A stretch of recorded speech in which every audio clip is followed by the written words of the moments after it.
नमस्कार, मैं हूं अतुल चौरसिया। आपका खर्चा आपकी चर्चा, हफ्ता दर हफ्ता हम एक बार फिर से लेकर आए हैं न्यूज लॉन्ड्री का हिंदी पॉडकास्ट अनिल चर्चा। इस बार की चर्चा दो विषयों के इर्द गिर्द रहने वाली है। खासकर इस हफ्ते बजट आया है तो हमारी चर्चा का बड़ा हिस्सा बजट के इर्द गिर्द ही रहेगा। इसके अलावा एक और विषय है जो कि हमारे देश के एक बड़े औद्योगिक घराने से जुड़ी खबर है। आप सबको पता है, हिंडनबर्ग रिसर्च एक अमेरिकी संस्था है, उसकी रिपोर्ट आई थी हमारे देश की एक बड़े औद्योगिक घराने अडानी समूह के बारे में। इसके बाद से अडानी समूह की जो संपत्तियां हैं, जो उनके मार्केट शेयर है, जो उनकी कीमतें हैं, उसमें लगातार गिरावट का दौर जारी है। और उनकी अपनी निजी हैसियत भी थी। एक समय में वो दुनिया के तीसरे सबसे धनी आदमी थे, अब वो 16वें स्थान पर चले गए हैं। कल तक की स्थिति थी। आज हम इस चर्चा को रिकॉर्ड कर रहे हैं शुक्रवार को दिन में 11 बजे से। तो अभी भी ये जो डावाडोल स्थिति है, गिरावट का दौर जारी है, तो ये आंकड़े बदल सकते हैं। तो उस पर भी हम एक नज़र फेरेंगे कि क्या मामला रहा, कैसे यहाँ तक हालात पहुँचे हैं, और जो बिजनेस प्रैक्टिसेस हैं जिनके ऊपर सवाल उठाए गए उस रिपोर्ट में, उनमें क्या क्या स्थितियाँ, क्या क्या सरकार कर सकती थी, अब क्या सरकार कर सकती है, रेगुलेटरी जो मैकेनिज़्म है मार्केट के हमारे, उनकी क्या भूमिका थी, वो क्या कर सकते थे, उसके बारे में भी जानेंगे। लेकिन मुख्य जो हिस्सा है वो बजट के इर्द गिर्द ही रहेगा। हमारे साथ जो मेहमान हैं उनमें हमारे साथ जुड़ी हैं प्रोफेसर रितिका खेड़ा। बहुत बहुत स्वागत है रितिका जी। रितिका IIT दिल्ली में प्रोफेसर हैं इकोनॉमिक्स की। और थोड़ी देर में हमारे साथ प्रोफेसर अरुण कुमार भी जुड़ेंगे। वो इकोनॉमिक्स पढ़ाते हैं जवाहरलाल नेहरू यूनिवर्सिटी में। इसके अलावा स्टूडियो में हमारे दो साथी शार्दुल कात्यायन और आनंद वर्धन। आनंद, शार्दुल, आप दोनों का भी बहुत बहुत स्वागत है इस चर्चा में। नमस्कार। हेलो। एक दो छोटी सी और अनाउंसमेंट है। हमारा एनएल सेना प्रोजेक्ट जोशीमठ के ऊपर जो चल रहा था वो जारी है, और जल्द ही एक दूसरा एनएल सेना भी शुरू होने वाला है। तो इस प्रोजेक्ट को आप हमारे मदद करते रहें। जो सुर्खियां हैं शार्दुल, वो आप उनके बारे में सबसे पहले बता दें इस हफ्ते की, फिर हम अपनी चर्चा को आगे बढ़ाएंगे।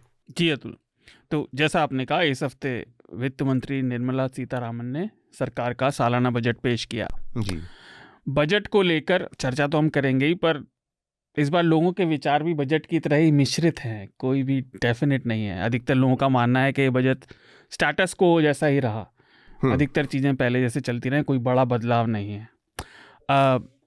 बजट से पहले भारत का साल 2022-23 का वित्त वर्ष का आर्थिक सर्वे भी पेश किया गया था जी। और सर्वे के अनुसार आने वाले वर्ष में विकास की गति काफ़ी धीमी पड़ सकती है, और ये अनुमानित आंकड़ा 6.5% बताया है। और इसके धीमे होने की वजह दुनिया में आने वाली मंदी, उसकी संकेत सभी लोग दे रहे थे, और महामारी के दौरान जो अर्थव्यवस्था को नुकसान पहुंचा उसकी पूरी भरपाई न हो पाना है। ये बहुत संक्षिप्त विवरण है, सर्वे में बातें काफ़ी विस्तार से हैं। बाकी हेडलाइन से पहले एक खेदजनक खबर। जाने माने वकील, पूर्व केंद्रीय मंत्री और आम आदमी पार्टी के संस्थापक सदस्यों में से एक शांति भूषण जी का मंगलवार को निधन हो गया था। वे 97 वर्ष के थे, और जितना मेरी आयु के हिसाब से मुझे याद है, अपनी पाक साफ छवि के लिए काफ़ी जाने जाते थे। उनके बेटे प्रशांत भूषण भी काफ़ी मशहूर वकील हैं। तो उनके परिवार को हमारी ओर से सहानुभूतियाँ। आप कुछ कहना चाहें अगर? तो ये शांति भूषण जो आम आदमी पार्टी के ही नहीं, भारतीय जनता पार्टी के भी संस्थापक शुरुआती सदस्यों में रहे। और उन्होंने जब इमरजेंसी के बाद जनता पार्टी और भारतीय जनता पार्टी का अलगाव हुआ, जनसंघ का अलगाव हुआ और भारतीय जनता पार्टी बनी, तब उन्होंने भारतीय जनता पार्टी के साथ भी जुड़कर काम किया है। 1980 में। हाँ, 80 में वो भारतीय जनता पार्टी से भी जुड़े रहे। लेकिन यहाँ पर जो हम बात कर रहे हैं कि क्यों शांति भूषण महत्वपूर्ण क्यों है, कि उनको हम इस पॉडकास्ट में उनका जिक्र आ रहा है हेडलाइन के तौर पर या सुर्खी के तौर पर, वो बहुत महत्वपूर्ण है जानना कि आपातकाल के बाद जो जनता पार्टी की सरकार बनी थी, उस सरकार के कानून मंत्री थे, और उस सरकार के कानून मंत्री के तौर पर शांति भूषण के कुछ ऐसे काम हैं जिनको बहुत, मतलब अब नई पीढ़ी नहीं जानती है, हम लोगों ने भी थोड़ा बहुत पढ़ कर जाना और उन लोगों से मिलकर जाना जिन लोगों ने एक्चुअली आपातकाल के दौर में कुछ लड़ाइयाँ लड़ी थी, इमरजेंसी को फेस किया था, जेल गए थे। तो वो कानून मंत्री थे जिनके दौर में इंदिरा गांधी के समय संविधान में जो बहुत सारे बदलाव किए गए थे, उन बदलावों को फिर से संविधान के मूल रूप में वापस ले आने का काम शांति भूषण के नेतृत्व में हुआ था एज ए कानून मंत्री। ये महत्वपूर्ण काम था, तो क्योंकि आप सबको पता है कि इमरजेंसी के टाइम पे इंदिरा गांधी ने बहुत मनमाने तरीके के बदलाव किए थे उस संविधान में। जैसे वो है इसमें मतलब जैसे 42वां जो संविधान संशोधन है उसको बहुत लोग मिनी कॉन्स्टिट्यूशन भी कहते हैं। उसमें बहुत सारी तब्दीलियां थी। तो जब जनता पार्टी की सरकार बनी तो शांति भूषण जी के जब कानून मंत्री थे तो 44वां आया। तो ये 44 जिनका अतुल जी जिक्र कर रहे थे, ये सब जो रिवर्सल की प्रक्रिया हुई वो 44वें संविधान संशोधन में हुई जी, काफी महत्वपूर्ण है। तो ये एक बहुत बड़ा योगदान है, मतलब एक माइलस्टोन है उनके करियर का। और उसके अलावा पब्लिक इंटरेस्ट, और शांति भूषण के बारे में ये भी कहा जाता है कि वो उस परंपरा के वकील थे जिन्होंने मोटी फीस लेकर और क्लाइंट्स के केस लड़ने की शुरुआत सुप्रीम कोर्ट में की। अच्छा, जो बिग टिकट वकील जो होते हैं ना, जिनके की लाखों लाख में एक पर हियरिंग की होती है, उसकी शुरुआत करने वालों में भी शांति भूषण का नाम आता है। और उनके बेटे हैं प्रशांत भूषण, वो भी बहुत जाने माने और माननीय वकील हैं सुप्रीम कोर्ट के। उनकी स्थिति एकदम उलट है, उनकी छवि एकदम उलट है। बहुत ही एक्टिविस्ट टाइप वो हैं और बहुत ज़्यादातर पब्लिक इंटरेस्ट लिटिगेशंस में काम करते हैं, जनहित के मुद्दों पर लगातार लड़ते रहते हैं। कॉरपोरेट की बहुत सारी, हमारे यहाँ तो जो क्रोनी कैपिटलिज्म कह लीजिए या कॉरपोरेट को जो मिली भगत है सरकारों के साथ, उसका जो असर पड़ता है, चाहे पर्यावरण हो, चाहे लोग हों, चाहे उससे, उन सब के क्षेत्र में उनका काम है। तो वो अपने पिताजी की जो छवि से एकदम उलट प्रशांत भूषण की छवि है। खैर, अगली हेडलाइन क्रिकेट से। भारत की अंडर-19 महिला क्रिकेट टीम ने दक्षिण अफ्रीका में इंग्लैंड को फाइनल में हराकर अंडर-19 T20 वर्ल्ड कप जीत लिया। तो उन्हें और क्रिकेट प्रेमियों को शुभकामनाएं। इसके अलावा एक हेडलाइन यूपी से भी है। गुरुवार को केरल के पत्रकार सिद्दीक कप्पन फाइनली जेल से रिहा हो गए। उन्हें जमानत मिल तो बुधवार को ही गई थी, लेकिन उनके कागज़ जेल देर से पहुंचे तो उन्हें फिर एक रात और बितानी पड़ी जेल में। और जिन श्रोताओं को याद ना हो, उन्होंने करीब 28 महीने या 850 दिन जेल की सलाखों के पीछे बिताए, जब वो हाथरस में एक दलित लड़की के बलात्कार, काफ़ी फेमस मामला है, न्यूज़ लॉन्ड्री ने रिपोर्ट भी किया है, बलात्कार और हत्या पर रिपोर्ट करने जा रहे थे। तब उत्तर प्रदेश सरकार ने उन्हें सांप्रदायिक उन्माद भड़काने और फिर बाद में मनी लॉन्ड्रिंग के आरोप, देश विरोधी गतिविधियों में, इन दोनों में गिरफ्तार किया गया था। अगली सुर्खी गुजरात से है। अपने आप को संत बताने वाले आसाराम को गांधीनगर की अदालत ने एक और मामले में अभियुक्त घोषित किया। वो कन्विक्ट हुए। 2013 का ये मामला था, बलात्कार का ही। इसके साथ ही उन पर 50,000 रुपए का जुर्माना भी लगा। मुझे आजीवन कारावास दिया कोर्ट ने, लाइफ इम्प्रिजनमेंट। और मुझे एक बात समझ नहीं आती, इन पर इतना कम फाइनेंशियल जुर्माना क्यों होता है? अब अदालतों का अपना ये वो है, क्या कह सकते हैं, उन्होंने होना चाहिए। हाँ, लेकिन अब आजीवन कारावास भी है साथ में, तो शायद फिर लगता है कि अभी जो है कानून पढ़ना मैंने शुरू किया है, शायद कुछ दिन बाद इसका इलाज जवाब दूंगा, शायद इसका बाद में बेहतर जवाब दे सकूं। हाँ, आनंद हमारे जो श्रोता हैं उनकी जानकारी के लिए बता दें कि आनंद फिर इस समय उन्होंने नए सिरे से पढ़ाई शुरू की है, लॉ की डिग्री की तलाश में है। एक सुर्खी आंध्र प्रदेश से। मुख्यमंत्री जगन रेड्डी ने मंगलवार को घोषणा की कि विशाखापट्टनम को ही आंध्र प्रदेश की राजधानी बनाया जाएगा। इससे पहले अमरावती की योजना थी कृष्णा नदी के तट पर, लेकिन उसे रद्द कर दिया गया। तो वो इन्वेस्टमेंट आप गया हुआ ही माने, लेकिन अब विशाखापट्टनम आंध्र प्रदेश की राजधानी बड़े पैमाने पर, लेकिन जमीनें एक्वायर की गई थी, बहुत बड़े पैमाने पर कंस्ट्रक्शन हुआ था, ये सारी चीजें। पब्लिक मनी का जो मिसयूज का मामला है ना, बिना किसी सिंपैथी के, बिना किसी दिमाग के, वो उसका बहुत जबरदस्त उदाहरण कितने बड़े पैमाने पर अमरावती में इन्वेस्टमेंट एक टाइम पे हो चुका है। चंद्रबाबू नायडू ने शुरू किया था, और हो सकता है मेरी जानकारी गलत हो, पर ये उसको कैंसिल करने का और बदलने का ये सारा परिवेश राजनीतिक ही था, बजाय किसी लॉजिस्टिकल प्रॉब्लम के। पिछले हफ्ते हमने हिंडनबर्ग के बारे में बात सुर्खियों में की थी। तो रिपोर्ट के 10 दिन बाद अदानी समूह की कंपनियों के शेयर इस पूरे हफ्ते 10 दिन तेजी से गिरे और समूह को हेडलाइन तक 5 लाख करोड़ रुपए का नुकसान हो चुका था स्टॉक्स में, उनकी वैल्यू नीचे आ गई थी। इसके साथ ही क्रेडिट स्विस और सिटी बैंक ने भी उनके जो बॉन्ड्स थे उन्हें एक्सेप्ट करने से मना कर दिया, उनको ज़ीरो वैल्यू पे रखा, जिसके बाद काफ़ी ज़्यादा चिंताएं हर तरफ से उठने लगी। पहले तो शायद फिर भी कुछ लोग बच रहे थे, क्योंकि इसमें भारत की कुछ सार्वजनिक कंपनियों का पैसा भी निवेश किया हुआ है, खासतौर से LIC। RBI ने इस मामले में एक और गाइडलाइन जारी की है कि वो जो सारी पब्लिक सेक्टर की फाइनेंशियल इंस्टीट्यूशन है उनसे घोषित करने को कहा है कि कितनी रकम उनकी इन्वॉल्व है अडानी समूह में। इसमें LIC, state bank of India और सारे वो शामिल हैं। तो ये स्थिति, हम इस पर बात भी करने की कोशिश करेंगे, लेकिन ये स्थिति रोज डेवलप हो रही है, तो बदल रही है। अडानी समूह से ही जुड़ी हुई एक और खबर है, NDTV से भी लोगों का निकलना जारी है। इस हफ्ते वहाँ के कई बड़े एंकरों ने और ग्रुप की अध्यक्ष ने इस्तीफा दे दिया, निधि राजदान, श्रीनिवासन जैन और जो समूह की प्रेसिडेंट थी सुपर्णा सिंह। इसके अलावा कई और स्टाफ के काफ़ी लोगों ने इस्तीफा दिया, तो वहाँ से भी इस्तीफे लगातार दिए जाने जारी हैं। उड़ीसा से एक हेडलाइन है, रविवार को ये हादसा हुआ उड़ीसा में। स्वास्थ्य मंत्री जो थे उड़ीसा के नवदास पर एक असिस्टेंट सब इंस्पेक्टर ने हमला किया, उन्हें गोली मार दी और कुछ घंटे बाद उनकी मौत हो गई। ये बजरंग नगर कस्बे में हुआ। ये झारसुगुड़ा जिले में पड़ता है उड़ीसा के। वो 60 वर्ष के थे। झारसागुड़ा। पाकिस्तान में भी एक हादसा हुआ, पाकिस्तान के पेशावर में एक मस्जिद में बम धमाका हुआ, जिसमें से अभी तक 100 से ज़्यादा लोगों के मारे जाने की खबर है। 100 की पुष्टि हो चुकी है, लेकिन ज़्यादा बताए जा रहे हैं कि होंगे। ये मस्जिद शहर के हाई सिक्योरिटी इलाके में थी और जांच जारी है और काफ़ी सारे स्टेटमेंट भी आ रहे हैं। पुलिस का भी कहना है कि हमें प्रशासन ने मदद नहीं की, लेकिन इसकी जिम्मेदारी एक पाकिस्तानी तालिबानी ने ली थी। लेकिन जो TTP पाकिस्तान है, तहरीक तालिबान पाकिस्तान, उस समूह ने उससे इनकार कर दिया कि इसमें हमारा कोई हाथ नहीं है। ठीक बात।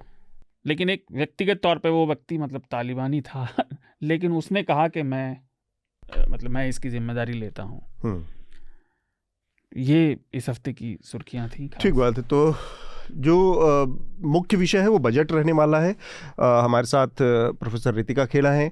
मैं चाहूँगा रितिका, आपने देखा होगा, सुना होगा और लगातार अलग अलग हिस्सों से इसके एनालिसिस भी आ रही है। जो बजट आया है आपने भी उसको अपने हिसाब से उसका एनालिसिस किया होगा। अगर आप हमें और हमारे श्रोताओं को ये बता सके कि इस बजट को के प्रति आपका क्या नज़रिया है, किस तरह से आप इसको देखती हैं, केवल इस टर्म में नहीं कि अच्छा है या बुरा, क्योंकि केवल अच्छे बुरे में इतने बड़े बजट को, इतने लेयर्ड सिस्टम को परिभाषित करना ठीक भी नहीं होगा। तो मैं चाहूँगा कि थोड़ा सा विस्तार से आप हमें समझा पाएँ कि इसमें इसकी बारीकियाँ क्या हैं इस बजट की, और कैसे ये बजट आने वाले समय के लिए हमें एक कुछ उम्मीद देता है या नहीं देता है, या जो पीछे चीज़ें गई हैं उनसे ये किस तरह से आगे जा रहा है, अच्छा है या बहुत उम्मीदें नहीं जताता। जो भी आपके अपने निष्कर्ष हों उसके बारे में एक बार थोड़ा सा हमें समझाएं इस बजट के बारे में। पहले नमस्ते और बुलाने के लिए शुक्रिया।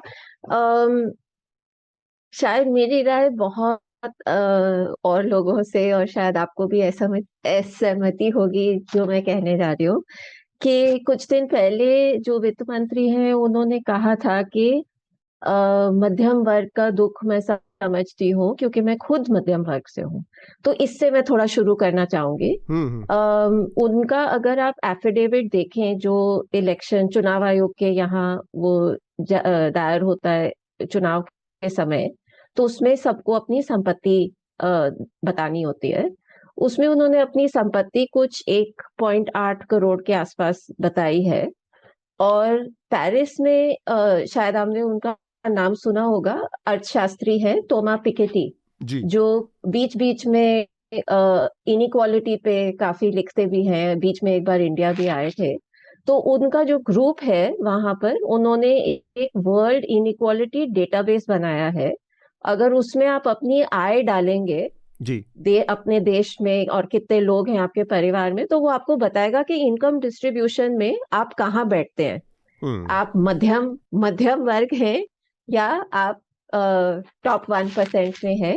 तो उसमें आय के लिए भी है और संपत्ति के लिए भी है। संपत्ति अगर आपकी 1.8 करोड़ है तो आप टॉप 1% में आते हैं देश के, इस डेटाबेस के अनुसार। तो मेरे ख्याल से जो दिक्कतें हैं हमारे बजट की समझ की, वो इस बात से शुरू होती है कि जो व्यक्ति टॉप 1% में बैठा है या बैठी है, वो अपने आप को मध्यम वर्ग समझती है।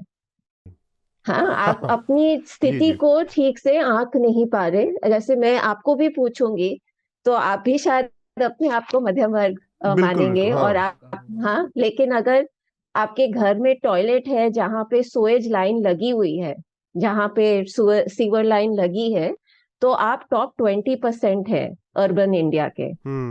अब क्या आप टॉप 20% को मध्यम बांट सकते हैं कि नहीं, वो एक सोचने वाली बात है। इसको मैं इसलिए बोल रही हूँ क्योंकि यही अर्थशास्त्री जो है थॉमस पिकेटी, उन्होंने कुछ साल पहले बोला था कि इंडिया जैसे देश में, खासकर चाइना की तुलना में, आयकर की जो बेस है वो इतनी कम क्यों है।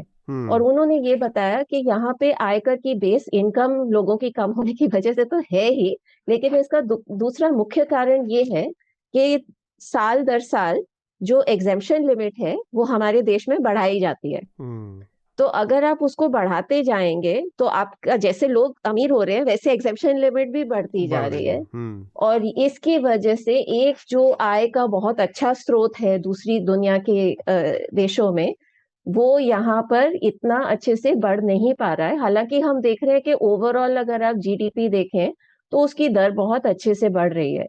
तो बजट में एक तो हम खर्चों पे निगरानी रखते हैं, फिस्कल डेफिसिट की बात करते हैं, और वो बिल्कुल जायज बात है। लेकिन बजट में कर और राजस्व बढ़ाने का जो स्रोत है उस पे भी हमें नजर रखनी जरूरी है, क्योंकि दुनिया भर की सरकारों के दो, कम से कम मकसद, दो जिम्मेदारियां हैं। एक है कि आप ग्रोथ को बढ़ावा दें, उसके लिए कदम उठाएं, जो इस बजट में काफी होंगे, उस पे मेरा इतना काम नहीं है। लेकिन दूसरा ये है कि आप रीडिस्ट्रीब्यूशन का भी काम करें, कि जो सक्षम वर्ग है उससे जो कर या राजस्व जनरेट होता है उसको लेके आप देश भर के लोगों के लिए जन सुविधाएं, जिसमें स्कूल, हॉस्पिटल, मनरेगा जैसे कार्यक्रमों के लिए अपना धन उपलब्ध करवाएं। अगर आप एक वर्ग को छोड़ दे रहे हैं, उसकी एग्जेम्पशन लिमिट बढ़ा रहे हैं इनकम टैक्स की, तो ऑब्वियसली, और आपको फिस्कल डेफिसिट की भी फिक्र है, तो आपको खर्च काटने होंगे। और इस बजट में हमारा इस बात पे काफी निराशा, हमारे लिए काफी निराशाजनक इसलिए रहा क्योंकि जो सोशल सेक्टर है, जो सामाजिक सुरक्षा की स्कीम्स हैं, जो रिडिस्ट्रीब्यूशन का काम करती है, जो सबसे कमजोर वर्ग को बचाती है भूख से और मौत से, उन सभी स्कीमों में बहुत कटौती हुई है। इसमें मनरेगा का तो आपने सुना ही होगा कि पिछले साल की अभी मजदूरी बकाया है। ये बहुत बड़ी चीज है कि जो गरीब मजदूर है, जिसकी कोई जमीन नहीं है, वो जाके, उसके पास और कोई विकल्प नहीं है, तो वो 200-250-300 रुपए की मजदूरी कर रहा है या कर रही है, उसको आप 6-6 महीने तक लटकाते हैं, उनकी मजदूरी नहीं छोड़ते। अब ये जो 60,000 करोड़ इस साल दिया गया है, उसमें से काफी बड़ा हिस्सा तो पिछले साल वित्त वर्ष का बकाया मजदूरी क्लियर करने में निकल जाएगा।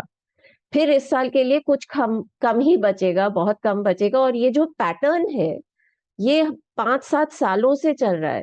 हर साल हम लोग अक्टूबर नवंबर में बोलना शुरू करते हैं कि मजदूरों की मजदूरी बकाया रह रही है, तो सरकार को पैसा रिवाइज करना चाहिए एस्टिमेट।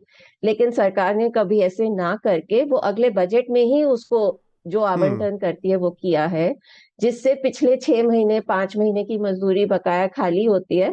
फिर वही साल, क्योंकि अब 5 महीने का तो पिछले साल में चला गया खर्चा, इस साल के लिए 2-4 महीने के लिए ही बचता है। So the pattern keeps repeating, वही बार बार हर साल। और इसको ठीक करने के बजाय इस साल तो उन्होंने उसको और भी कम कर दिया है। हालांकि ग्रामीण क्षेत्र में अभी भी डिस्ट्रेस तो है। और दूसरा, आपको याद होगा कि दिसंबर में जो खाद्य मंत्री है, उन्होंने कहा कि जो कोविड के समय में प्रधानमंत्री ग्रामीण कल्याण अन्न योजना PMGKAY, उसमें उन्होंने क्या किया था कि जो खाद्य सुरक्षा कानून है, नेशनल फूड सिक्योरिटी एक्ट, उसमें लोगों को राशन सस्ता मिलता है गल्ले की दुकान से, कोटे की दुकान से। उसमें उन्होंने हर व्यक्ति का 5 किलो प्रति व्यक्ति प्रति माह से 10 किलो प्रति व्यक्ति प्रति माह कर दिया था।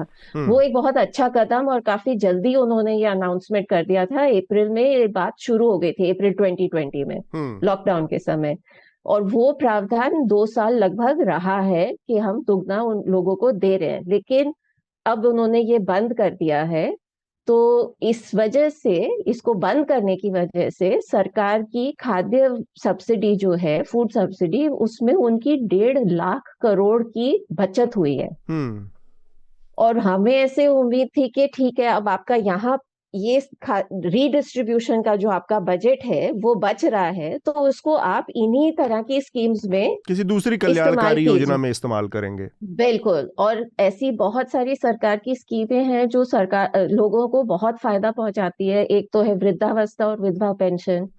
उसमें आप मानोगे नहीं कि आप मैं क्विज करती हूँ कि 2006 से लेके आज तक आप ये बताइए कि केंद्र सरकार का वृद्धावस्था और पेंशन के लिए प्रति माह कितना कंट्रीब्यूशन होगा? नहीं, कोई आइडिया नहीं। 200 बाकी रुपए। अगर किसी को हो तो? नहीं, 200 रुपए। 200 रुपए 2006 से उसको बढ़ाया नहीं गया। मेरे जैसे सरकारी कर्मचारियों के लिए डियरनेस अलाउंस होती है, जो हमारी सैलरी को एडजस्ट करती है क्योंकि महंगाई है। जी जी। तो इस तरह का प्रावधान इन तरह की स्कीम में न होने की वजह से बहुत अच्छी स्कीम्स भी मार खा रही हैं। तो हमारा ये सुझाव, 3 साल से हम वित्त मंत्री को, कुछ 50 इकोनॉमिस्ट है, हमने लिखा है कि इसको कम से कम केंद्र सरकार की तरफ से 500 रुपए का योगदान हो, और कुछ कुछ स्टेट्स अपने तरफ से उसको और बढ़ाते हैं। तो एक तो ये स्कीम थी जिसमें उसको बढ़ाया जा सकता था। दूसरी एक मातृत्व लाभ की योजना है जो प्रधानमंत्री ने 31 दिसंबर 2016 नोटबंदी के बाद अनाउंस की थी कि जो जैसे ऑर्गेनाइज सेक्टर में मेरी तरह की महिलाएं, अगर उनका बच्चा होता है, उनको 6 महीने की पेड लीव मिलती है, लेकिन हम तो सिर्फ 5-10% हैं। बाकी सब महिला तो असंगठित क्षेत्र में काम करती है, उनके लिए कुछ नहीं था। तो खाद्य सुरक्षा कानून में कहा गया कि इनको 5,000 रुपए प्रति गर्भवती होने पर उनको दिया जाएगा। जी जी। तो अब इस स्कीम को अगर हम यूनिवर्सल लागू करना चाहते हैं तो इसका बजट होना चाहिए 14,000 करोड़। ठीक है। और अभी पिछले, जब से ये स्कीम लागू हुई है 2017 में, तब से इसको 2,500 करोड़ से ज्यादा नहीं दिया गया। इस बजट में भी इसका बजट काफी कम रखा गया है। इसी तरह से बच्चों का जो बजट है, जिसमें मध्याह्न भोजन और आंगनवाड़ी, ये 2 सरकारी स्कीमें हैं, उसको भी ना के बराबर बढ़ाया गया है। आमतौर पे उम्मीद उम्मीद होती है कि 2 वजह से इसकी रकम बढ़ेगी। एक तो ये कि जैसे हम और बड़ा देश हो रहा है, 2nd 3rd largest economy in the world हो रहे हैं, तो श्योरली हमारे पास रीडिस्ट्रीब्यूशन के लिए भी और रिसोर्सेज होने चाहिए और हमें और डिस्ट्रीब्यूट करना चाहिए।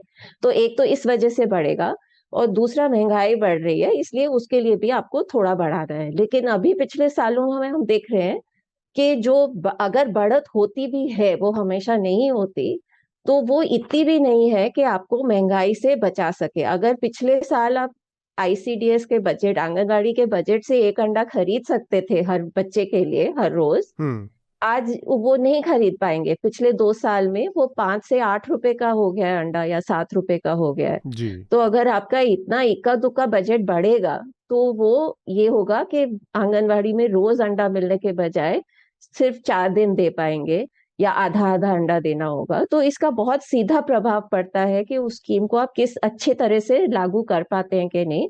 और ये माओ और बच्चों पे मैं ज्यादा जोर इसलिए दे रही हूँ क्योंकि भारत में कुपोषण की समस्या बहुत ज्यादा है। ये आंकड़े बार बार आते हैं और सरकार उसको कभी कभी नकार भी देती है, लेकिन समस्या तो है। आप इन इंडेक्स जो आते हैं जिसमें इंडिया का रैंकिंग बहुत खराब है, आप उसको बेशक उसको रद्द कर दें, क्योंकि उनमें जरूर प्रॉब्लम्स है, लेकिन इसमें कोई दो राय नहीं है कि यहाँ पर अंडर नरिशमेंट, अंडर न्यूट्रिशन, कुपोषण की समस्या बच्चों में खासकर बहुत है जी। और इस समस्या को उसी पहले 6 सालों में बच्चों को बचाना बहुत जरूरी है, नहीं तो बाद में आप उसकी भरपाई नहीं कर पाओगे।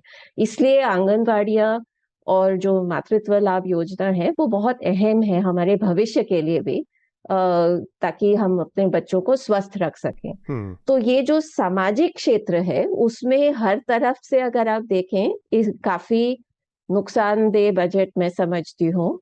और इसकी वजह एक ये है कि सरकार जो थोड़ा सक्षम वर्ग, सो कॉल्ड मिडिल क्लास है, उसको उससे डरती है और उसको खुश रखना चाहती है उसको। बिल्कुल बिल्कुल। तो हालांकि वो केवल 20% होंगे ज्यादा से ज्यादा देश में इस तरह का जो वर्ग है। तो अगर आप रिसोर्सेज नहीं जुटा सकते, आपकी हिम्मत मतलब पॉलिटिकल विल नहीं है, तो फिर ऑब्वियसली जो गाज पड़ेगी वो गरीबों पे पड़ेगी, जिसकी वैसे ही इस लोकतंत्र में कम आवाज है। ठीक बात। तो मैं थोड़ा सा एक जो बजट के नंबर्स हैं जो प्रोफेसर रितिका अभी कह रही थी उसको समझा दूं। जैसे मनरेगा के बारे में अगर देखा जाए तो 20-21 का मनरेगा का जो बजट था वो 1,11,000 करोड़ से थोड़ा सा ऊपर था। फिर जो पिछला बजट था 21-22 का, वो उसको सरकार ने घटाकर 73,000 करोड़ रुपए कर दिया था, एक बड़ा कट किया था। लेकिन जो संशोधित बजट था वो 98,000 करोड़ किया गया, क्योंकि जो बजट होता है वो अनुमान होता है और बाद में जब वो ख़त्म होता है ईयर एंड, तो उस टाइम पे जाके उसको रिवाइज बजट होता है फाइनल उसमें। इसके बावजूद सरकार के पास इसका मतलब आंकड़ा है कि मनरेगा का जो बजट है उसमें अनुमानित से ज़्यादा रिवाइज बजट में खर्च हो रहा है। वहाँ पर डिमांड ज़्यादा और वहाँ पर लोग ज़्यादा हैं काम करने के लिए, उपलब्ध ज़्यादा लोग हैं। उसके बावजूद इस बार का भी बजट 73,000 करोड़ रुपए ही रखा गया, तो -25.5% की, मतलब 25.5% की गिरावट है पिछले एक्चुअल खर्च में। उसमें भी एक बड़ी महत्वपूर्ण बात यह है कि बहुत बड़ा हिस्सा इसमें पिछले साल का जो बकाया है वो है। तो ये एक मनरेगा की है। इसी तरह से मैं कुछ स्कीम्स को देख रहा हूँ यहाँ पर, तो राष्ट्रीय शिक्षा मिशन में सरकार ने ठीक ठाक बढ़ोतरी की है, 28% का इसमें इजाफा किया है। प्रधानमंत्री राष्ट्रीय पेयजल मिशन, राष्ट्रीय ग्रामीण पेयजल मिशन में भी काफ़ी बढ़ोतरी हुई है, 33% के आसपास। और जिसका जिक्र प्रोफेसर रितिका खेड़ा कर रही थी कि आंगनवाड़ी और बच्चों के पोषण का मसला, ये मसला बड़ा इंपॉर्टेंट है, बहुत महत्वपूर्ण है, क्योंकि बार बार ये कहा जाता है कि जो भी हमारी आबादी है जिसके बारे में कहा जा रहा है कि भारत की सारी ग्रोथ, सारे विकास और सारे फिनेंशियल जो वित्तीय हमारी ग्रोथ है उसके पीछे यहाँ की वो बड़ी आबादी है जो कि बहुत यंग है और जो कामकाजी है, जो काम करेगी, जो इस देश को के विकास में आगे ले जाने में योगदान देगी। उसके हेल्थ को लेकर एक बड़ा कंसर्न है कि उसके लिए जो पोषण की समस्या है, उसमें बहुत बड़ी आबादी है जो कुपोषण और वो, तो ये कहीं ना कहीं सीधे सीधे उस जो ग्रोथ की ट्रेजेक्ट्री है, जो विकास की यात्रा, उसको डेंट करता है, उसको नुकसान पहुंचाता है कि आप कमज़ोर, विकलांग, इस तरह की आबादी के साथ आपके पास बहुत बड़ी आबादी ऐसी हो तो किसी काम का नहीं। तो ये इन्वेस्टमेंट उस तरह का इन्वेस्टमेंट है जो आपको रिटर्न देता है एक टाइम के बाद। तो वहाँ पर एक ये बड़ी गिरावट है वो दिख रही है इसमें। और इसी तरह से राष्ट्रीय फसल बीमा योजना में भी गिरावट दिख रही है। तो ये मैंने थोड़ा सा आंकड़ों के जरिए जो स्कीम्स हैं प्रधानमंत्री की सरकार की, उसको देखने की कोशिश की है कि कहाँ कहाँ गिरावट है और कहाँ कहाँ इसमें बढ़ोतरी की गई है। आनंद, आपने सुना प्रोफेसर रितिका खेड़ा ने बहुत विस्तार से कुछ चीज़ों का जिक्र किया। उसमें एक तो ये मध्यवर्ग का जो मसला है कि वो मध्यवर्ग क्या है, कितना बड़ा नहीं है, और दूसरा एक बड़ा फैशनेबल टर्म कहिए या कहिए बहुत ज़्यादा चर्चा करने वाली बात हो गई कि जब भी बजट आता है पिछले 5-10 सालों में, तो एक बड़ा एक इको चैम्बर कहें या कहें कि एक चारों तरफ से एक हल्ला होने लगता है, मध्यवर्ग के लिए क्या है, मध्यवर्ग के लिए क्या है, उसके टैक्स के लिए क्या है, उसको खुश करने के लिए क्या है। ये बातें शुरू हो जाती हैं। जैसे इस बार भी था कि टैक्स की छूट बढ़ाओ, टैक्स की छूट बढ़ाओ, टैक्स की छूट बढ़ाओ, और मध्यवर्ग ऑब्वियसली बहुत लेयर पे टैक्स तो लग ही रहा है, दे ही रहा है। तो वो जो मध्य वर्ग का कंपल्सन है, जिसकी तरफ प्रोफेसर रितिका खेड़ा कह रहे हैं कि पॉलिटिकल विल चाहिए, क्योंकि वो इतना बड़ा नहीं है जितना बड़ा उसको दिखाया जा रहा है। इस पर एक तो आपकी राय, और दूसरा वो टैक्स के मसले पर आऊँगा मैं। थोड़ा सा स्पेसिफिक सवाल इसके आपके दोनों के कमेंट के बाद प्रोफेसर रितिका से करूँगा कि वो टैक्स का जो मसला है वो कैसे सॉल्व होगा। वो एक उसी में नई टैक्स रेजीम, पुरानी टैक्स रेजीम, वो एक दूसरा लेयर है, तो उस पर मैं बाद बात करूँगा। पहले ये जान लेते हैं। देखिए, मध्य वर्ग की अवधारणा जो है भारत में एक सेल्फ आइडेंटिटी की चीज़ हो गई है कि सेल्फ आइडेंटिफाई आप कैसे कर रहे हैं। उसके इकोनॉमिक और सोशियोलॉजिकल मेजर्स, जैसे इकोनॉमिक थॉमस पिकेटी की असमानता की जो अवधारणा है, उसके इंडेक्स जो हैं, उसके मापदंड जो हैं, वो एक एकेडमिक पर्सपेक्टिव है और एक सोशियोलॉजिकल पर्सपेक्टिव भी मध्य वर्ग का हो सकता है। लेकिन यहाँ जो है प्रोफेसर खेड़ा ने उच्च वर्ग की बात की, जो कि मध्य वर्ग में अपने को आइडेंटिफाई करता है। बॉलीवुड अभिनेता रणवीर सिंह भी अपने को मध्य वर्ग में ही कह दिए। तो एक तो वो है, और दूसरा है कि जो निचले तबके का है, वो ठेला लगाने वाला जो सड़क पे है, वो भी पूछिएगा तो एक बोलेगा कि हम भी मिडिल क्लास ही हैं, खाते पीते हैं मिडिल क्लास, खाते पीते हैं मिडिल क्लास ही हैं। तो ये एक जो पॉपुलर नैरेटिव है, वो बहुत सेल्फ आइडेंटिटी की ओर है। जी जी। कि आप आइडेंटिफाई कर रहे हैं। लेकिन हाँ, जो अगर रिगरस एक्सरसाइज है, उसमें जो है इन परसेप्शंस को नहीं लिया जा सकता है। और एक बात और है कि जो टैक्सेशन अगर उसका एक मापदंड है, तो जो इनफॉर्मल इकोनॉमी है, जो और इनफॉर्मल अर्निंग सिस्टम्स हैं, जो इसमें नहीं है, उसके में भी एक मध्य वर्ग का बड़ा तबका है। तो वो भी है, एक बात है। एक चीज़ इसमें यह भी है कि जो 5 से 7 लाख का जैसे टैक्स वाला किया गया, स्लैब बढ़ा दिया, तो उसमें जो न्यू इंट्रेंट्स हैं फॉर्मल इकोनॉमी में, जॉब मार्केट में न्यू इंट्रेंट्स हैं, जनरली उन्हीं को टारगेट किया गया है कि 7 लाख वाला स्लैब में ज़्यादातर वही सरकार कहना है कि 1 करोड़ नए लोग ऐड हो जाएंगे इससे, रहेंगे। और एक मतलब एक आशा यह भी है कि ये जो है इनकी डिस्पोजेबल इनकम हाथ में ज़्यादा रहेगा, तो जो है खर्च करेगी और जो लोन एडेड खर्च भी हो सकता है, क्योंकि जो टैक्स से मनी सेव होगा, जो पैसा बचेगा। तो एक ये है, ये कुछ एजम्पशंस हैं इसमें। दूसरी चीज़ जो है इस बजट में, जो कि महत्वपूर्ण चीज़ है मेरे ख्याल से, और जो एक फिस्कल कंसोलिडेशन पर ज़्यादा बल दिया गया है, जो वित्तीय अनुशासन है। तो अभी जो है टारगेटेड है कि जो जीडीपी का प्रतिशत हो फिस्कल डेफिसिट का, उसको 5.9 तक रखना, जो पिछले 2 सालों में 6.7 से 6.4 तक लाया गया। और 2025-26 में मेरे ख्याल से टारगेट इन्होंने रखा है उस समय तक इसको 4.5 तक ले आना। करंट का इन्होंने 6.4% रखा है। नहीं, करंट में अभी टारगेटेड है 5.9, लेकिन 25-26 तक इन्होंने किया है कि इसे जो रोड मैप है, कह सकते हैं कि 4.5 का किया है। तो एक तो वो एक मेरे ख्याल से वो महत्वपूर्ण भी है, क्योंकि पेंडेमिक के समय जो फाइनेंशियल जो डिसरप्शंस हैं, खासकर जो 2020 के मध्य में जो जिस तरह का खर्च हुआ, कुछ योजनाएं उसमें खेड़ा जी ने भी बताई, तो उसमें उसके लिहाज से, और मतलब वित्तीय अनुशासन मेरे ख्याल से अभी बहुत महत्वपूर्ण है, खासकर और भी जो हम लोग देख रहे हैं आसपास की स्थिति वगैरह, ये सब के भी संदर्भ में। तो वो तो एक इसमें दिख रहा है। लेकिन इसमें 3 चीज़ें हैं, जैसे कल्याणकारी योजनाएं जो हैं, जो बहुत सारी योजनाएं जैसा कि अभी चर्चा में आया कि वो नहीं हैं, चाहे जो एक होता है बिग टिकट जो वेलफेयर मेजर्स, वेलफेयर स्कीम, थोड़ा एम्बिशियस, उसकी कमी दिखी इसमें। मेरे ख्याल से अब बजट की उतनी सेंट्रलिटी जो है वेलफेयर पॉलिटिक्स में नहीं रही, वेलफेयर इन इंस्टॉलमेंट्स हो गई है।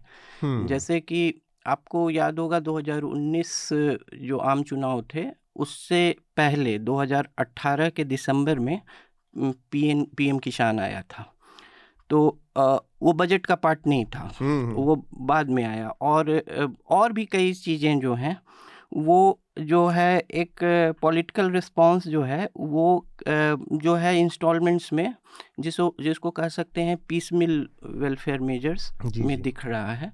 और बजट जो है ज़्यादा अब बेसिकली फाइनेंशियल ब्यूरोक्रेसी का स्टेटमेंट हो गया है कि ये वो और कई सारी योजनाएं जो हैं, बहुत सारी कल्याणकारी योजनाएं शॉर्ट टर्मिज्म में आ गई हैं कि ये योजना वो योजना।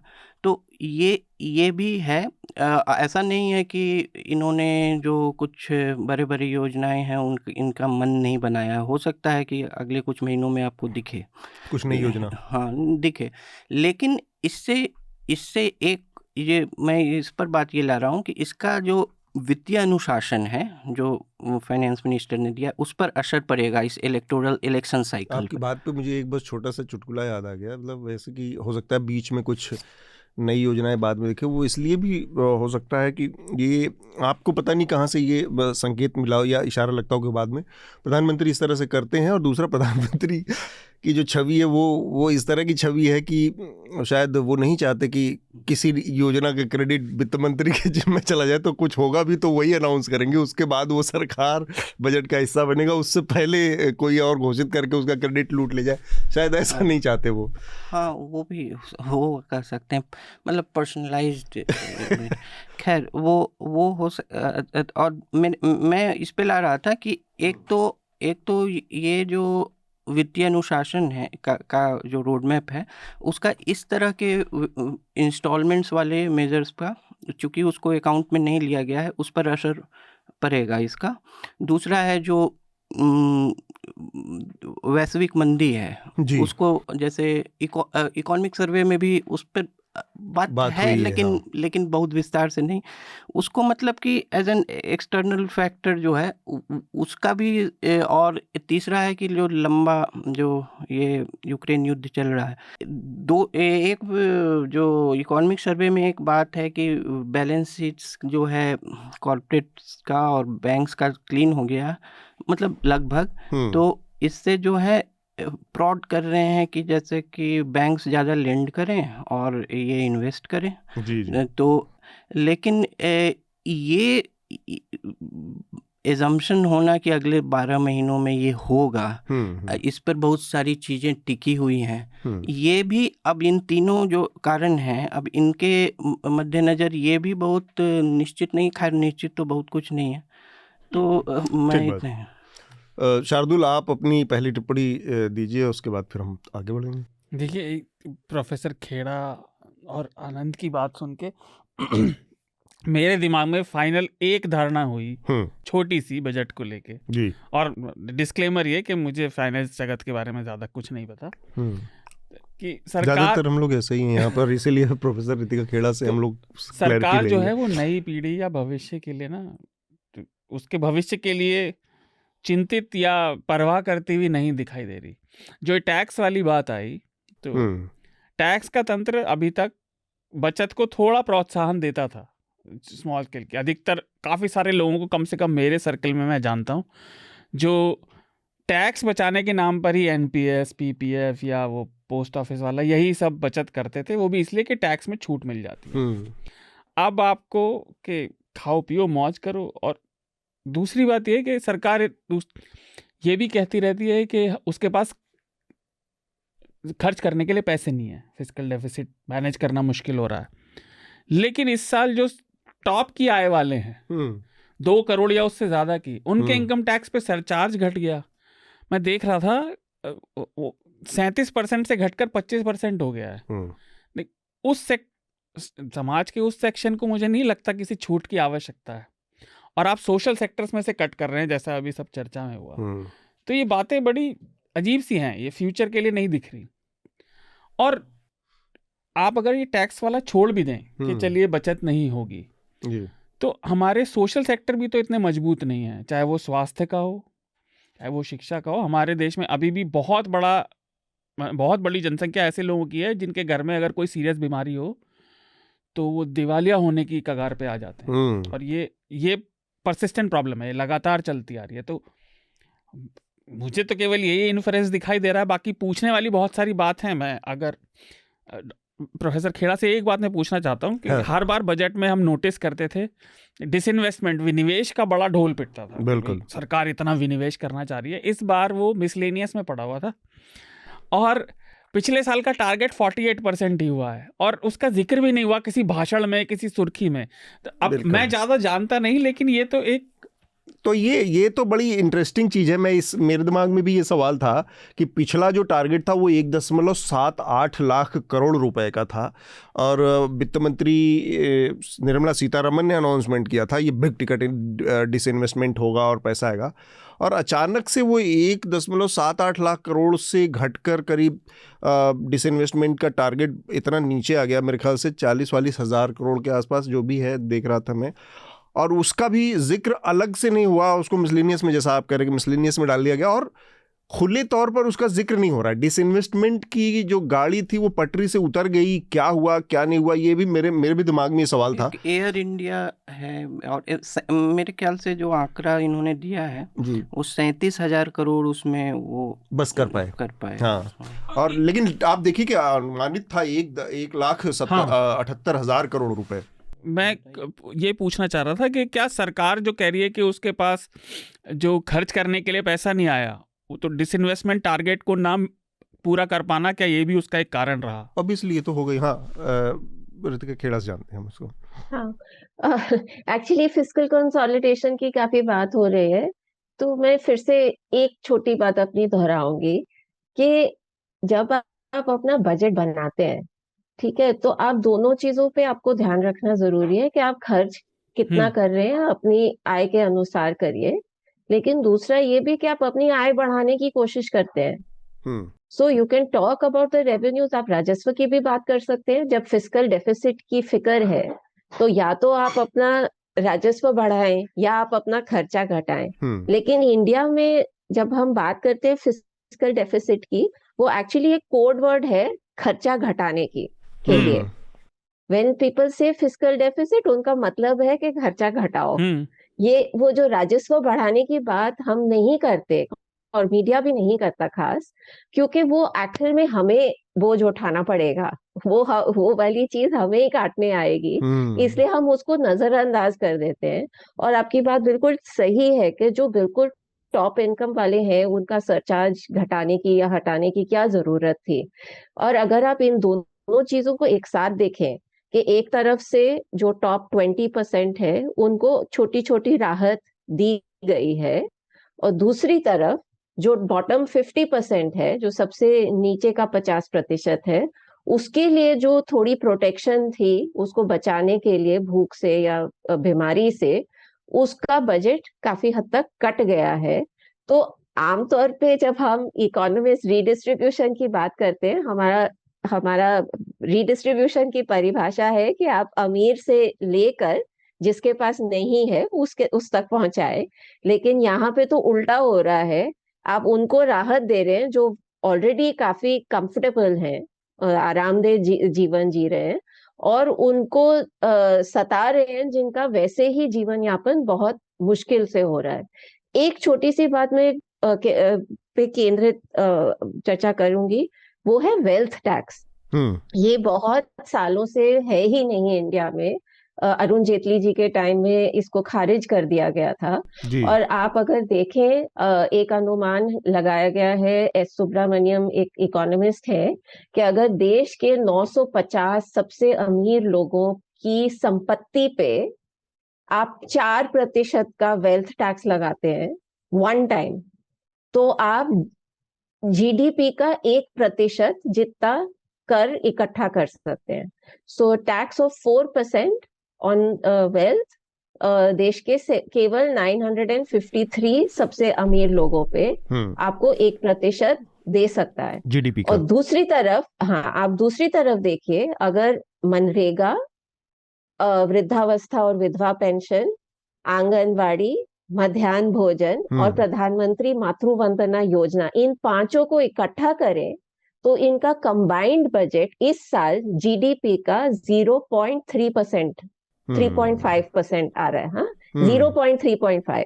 तो मतलब ये जो खर्चा है ये बहुत ही कम है एक देश में जहां पर लोगों को इतनी तकलीफें हो रही हैं। और ये कोविड अभी जो लॉकडाउन में हमने देखा था, वो ऐसे नहीं है कि वो वाला सारा मामला खत्म हो गया है। वो उसको उतनी मीडिया में जगह नहीं मिल रही, वो अलग बात है, लेकिन जीवन लोगों का काफी कठिन अभी भी है। और इसी कोविड से ही जुड़ा एक बहुत लंबे समय तक हमें शायद पीछे खींचने वाली बात यह है कि 2 साल के लिए लगभग स्कूल बंद रहे। प्राथमिक स्कूल में बच्चों का जाना रुक गया, और अभी तो 2 साल बाद जब खुले भी हैं तो बहुत सारे अलग सर्वे आए हैं जिसमें बताया गया है कि जो उनको थोड़ा बहुत आता था वो भी बहुत सारे बच्चे भूल गए हैं, और साथ में उनकी ऑटोमेटिक प्रमोशन होती गई। तो अब वो दूसरी का बच्चा चौथी 5वीं में पहुंच गया है, उससे पढ़ा लिखा नहीं जा रहा, तो ऑब्वियसली वो डिमोटिवेट भी होंगे, और इससे ये भी गुंजाइश है कि वो ड्रॉप आउट कर देंगे क्योंकि वो कोप नहीं कर पा रहे। इन सब चीजों पे सरकार का बिल्कुल ध्यान नहीं है, क्योंकि वो समझ रही है ऑनलाइन शिक्षा आराम से सबकी चली है। तो शिक्षा का बजट वैसे नॉमिनल टर्म्स में शायद थोड़ा बहुत बड़ा है, लेकिन इन चीजों पर ध्यान नहीं दिया गया है। और एक आखिरी जो आपके साथी बता रहे थे कि बजट की इतनी अहमियत नहीं रही, कि बजट इस तरह की योजनाओं की घोषणा बाद में भी हो जाएगी और इसका बजट बाद में भी शायद बढ़ाया जा सकता है। मुझे इसकी गुंजाइश नहीं लग रही, और मनरेगा इसका बहुत स्पष्ट एग्जाम्पल है। जब अक्टूबर में संकेत आपके पास आ गए हैं 5 साल से कि बजट खत्म हो गया है और बकाया मजदूरी बढ़ती जा रही है, तब भी कभी उन्होंने 1 साल शायद उन्होंने बीच में दिसंबर में एडिशनल एलोकेशन किया था जी। तो मुझे ऐसे नहीं लगता कि उनकी कोई मंशा है कि आने वाले समय में इस तरह के प्रोग्राम जो बिल्कुल ही वंचित लोगों तक पहुंचते हैं, उनको बचाते हैं, उनको कुछ खास करने का मुझे उम्मीद कम लग रही है। मेरे ख्याल से आनंद का भी जो कहना था वो था कि ऐसा क्या पता कुछ हो जाए, ऐसा नहीं कि जो योजनाएं हैं उनमें रीएलोकेशन का नहीं, लेकिन नई योजनाएं फ्लोट करने का, ये मतलब गवर्निंग स्टाइल इस सरकार की रही है। हाँ, ये बहुत अच्छी चीज नहीं है ना, क्योंकि लोगों के लिए जो इस तरह का वर्ग है, जो इस तरह के लोग हैं, वो मुश्किल से अपने हकों के बारे में जानते हैं। अभी वो स्कीम के बारे में 1-1.5 साल तक जानेंगे, जब तक उस पे काम करना शुरू करेंगे तब तक आप स्कीम ही बदल दोगे, उसके पैसे ही खत्म कर दोगे, तो फिर वो तो उनको सताने की बात हो गई ना कि आज आप पीएम किसान के बारे में सीखो, पहले आपने मनरेगा के बारे में सीखा। हाँ, मतलब आप हर बार एक नई स्कीम लाएं और फिर एक 2 साल के बाद वो डिफंक्ट हो जाए नई स्कीम, ये तो उससे भी कोई बहुत सस्टेनेबल फायदा लॉन्ग टर्म में मिलने की उम्मीद कम रहती है। नहीं, और मेरे ख्याल से लोगों को थकाने का तरीका भी है। ठीक बात। बहुत सारे सवाल, अगर आप मुश्किल से तो वो समझते हैं कहाँ अप्लाई करना है। जी जी जी। हाँ, एक तो मैं ये ज़रूर कहना चाह रहा था, मुझे एग्जैक्ट फिगर याद नहीं है, पर मुझे याद है मैंने पिछले साल ये रिपोर्ट पढ़ी थी कि भारत सरकार जो हमसे एजुकेशन सेस लेती है, जो भी हम कुछ खरीदते हैं उसमें लगा रहता है, वो खर्च नहीं हो रहा है, वो पैसा वैसा का वैसा ही पड़ा हुआ है, उसको खर्च नहीं किया जा रहा है। तो ये एक एडिशनल प्रॉब्लम है इसमें। मैं एक सवाल और पूछना चाह रहा था कि एमएसएमईज पर काफ़ी लोग बात कर रहे थे। अगर निचले तबके के या व्यक्तिगत फाइनेंसेस को छोड़ दें तो छोटे और मध्यम स्तर के उद्योगों को लेकर कहा जा रहा था कि वो भारत में पिछले 2-4 साल से बहुत ज़्यादा पिट रहे हैं और बंद हो रहे हैं। इस बार कैपिटल एक्सपेंडिचर में 33% की सरकार ने बढ़ोतरी ज़रूर की है, लेकिन ये सारे सोशल एक्सपेंडिचर से उसने घटा दिया है। तो एक तो क्या सिर्फ ये एक्सपेंडिचर एलोकेट करने से बेरोज़गारी की जो समस्या है वो दूर होगी, और इससे एडिशनल क्वेश्चन ये है कि लेकिन जो इसका खमियाजा है, तो क्या इससे गैस की, खासतौर से मैं देख रहा था एलपीजी और ईंधन के दाम और ज़्यादा बढ़ने के चांस है, खासतौर से दालों के, तो गेहूं और चावल से जो अलग है। तो ये तो बड़ी, जैसा डॉक्टर खेड़ा कह रही थी, तो बड़ी अजीब सी स्थिति है कि आप जिसके पास नहीं है उससे लेके जिसके पास थोड़ा बहुत है या ज़्यादा उसे दे रहे हैं। तो ये ऐसा भी है कि जो सरकार का मैं इसमें एक सप्लीमेंट्री चीज़ जोड़ना चाह रहा हूँ। मेरा मतलब एक अपना हंच है कि ये ऐसा है कि क्योंकि सरकार का एक जुमला है कि रेवड़ी नहीं चलेगा, मुफ्तखोरी नहीं करनी चाहिए लोगों को। ये सरकार की फिलॉसफी में कई बार झलकता है कि रेवड़ी कल्चर खत्म करना है, जिसको रेवड़ी कल्चर कहते हैं, बेसिकली वेलफेयर स्कीम या सब्सिडीज, सब चीज़ों की बात। तो वो ऐसा है क्या कि एमएसएमई जिसका जिक्र शार्दुल कर रहे हैं कि उसमें आप इन्वेस्ट कर रहे हैं, वेलफेयर स्कीम जिसको कि रेवड़ी की नज़र से देखा जाता है, उसको कट कर रहे हैं कि लोग खुद अपना करें, कमाएं और उसके बाद खर्च करें। एमएसएमई उसके लिए है कि जहाँ पर मझले निचले छोटे स्तर के लोग अपना काम करेंगे, अपने से अपनी आय जुटाएंगे, इधर कट करने की जरूरत है। यहाँ पर हम इन्वेस्टमेंट नहीं करके वो जिसको हम रेवड़ी समझते हैं या जिसको हम मुफ्त समझते हैं, वहां पे कट करके इधर एक तरफ इन्वेस्ट किया जा रहा है। ऐसा है क्या? तो रेवड़ी पे एक तो ये भी है कि आप किसको रेवड़ी बांधते हैं। अगर आप मनरेगा में खर्च कर रहे हैं तो गांव में नाला बन रहा है, नाले की सफाई हो रही है, कहीं पे कुआं खोदा जा रहा है, कुआं खोदने के बाद अगल बगल की जमीन में लोग सब्जियां उगाने लग जाते हैं जो पहले कभी नहीं उगाते थे, कहीं पे बाग बने हैं, फलों के बाग लगाए गए हैं। तो क्या इस तरह का खर्च रेवड़ी हम मान सकते हैं या नहीं? मेरे ख्याल से it is as much investment जो एमएसएमई को हम समर्थन दे रहे हैं। तो जब वो समर्थन गरीब वर्ग के पास जाता है तब वो रेवड़ी हो जाता है, और जब वो समर्थन एमएसएमई के पास जाता है तब वो इन्वेस्टमेंट मतलब अपने और ये हो टारगेटेड जाता ऑडियंस के पास जब पहुंच जाए तब वो। है। हाँ, तो मतलब ये आई थिंक एक्चुअली ये मैंने एक बार पहले भी कहा है कि ये एक nanny state for the rich और self help for the poor. कि आमतौर पे जब वेलफेयर की बात होती है ना, तो उस तरह के स्टेट को हम नैनी स्टेट कहते हैं कि बिल्कुल बच्चे की तरह उसको संभाल के रख रहे हैं सब लोगों को। लेकिन हमारे में वो जो नैनी स्टेट वाला हिस्सा है वो बिल्कुल बेटर ऑफ लोगों को लाभ दे रहा है। और जो गरीब है उनको कहा जा रहा है कि तुम जानो, तुम्हारा काम जाने, यू अपना रास्ता आप खुद खोज निकालो, चाहे मजदूरी करके या जो भी करके। तो ये जो एंटी रीडिस्ट्रीब्यूशन वाला फेज है वो सिर्फ इंडिया में ये दिक्कत नहीं है, और जगह भी इन बातों पे चर्चा हो रही है। लेकिन आई थिंक यहाँ पे ज्यादा सीरियस है क्योंकि जिनके पास नहीं है वो बहुत ही वल्नरेबल है। और ये आपने अभी पीछे देखा होगा, ऑक्सफैम की भी रिपोर्ट आई थी ना, जिसमें उन्होंने कहा, वो सारे आंकड़े हम जानते हैं लेकिन हम बिल्कुल उसको नजरअंदाज कर देते हैं। और इसमें शायद एक ऑवेल की बात हमें याद रखनी चाहिए। उन्होंने कहा था, either we all live in a decent world और नोबडी डज।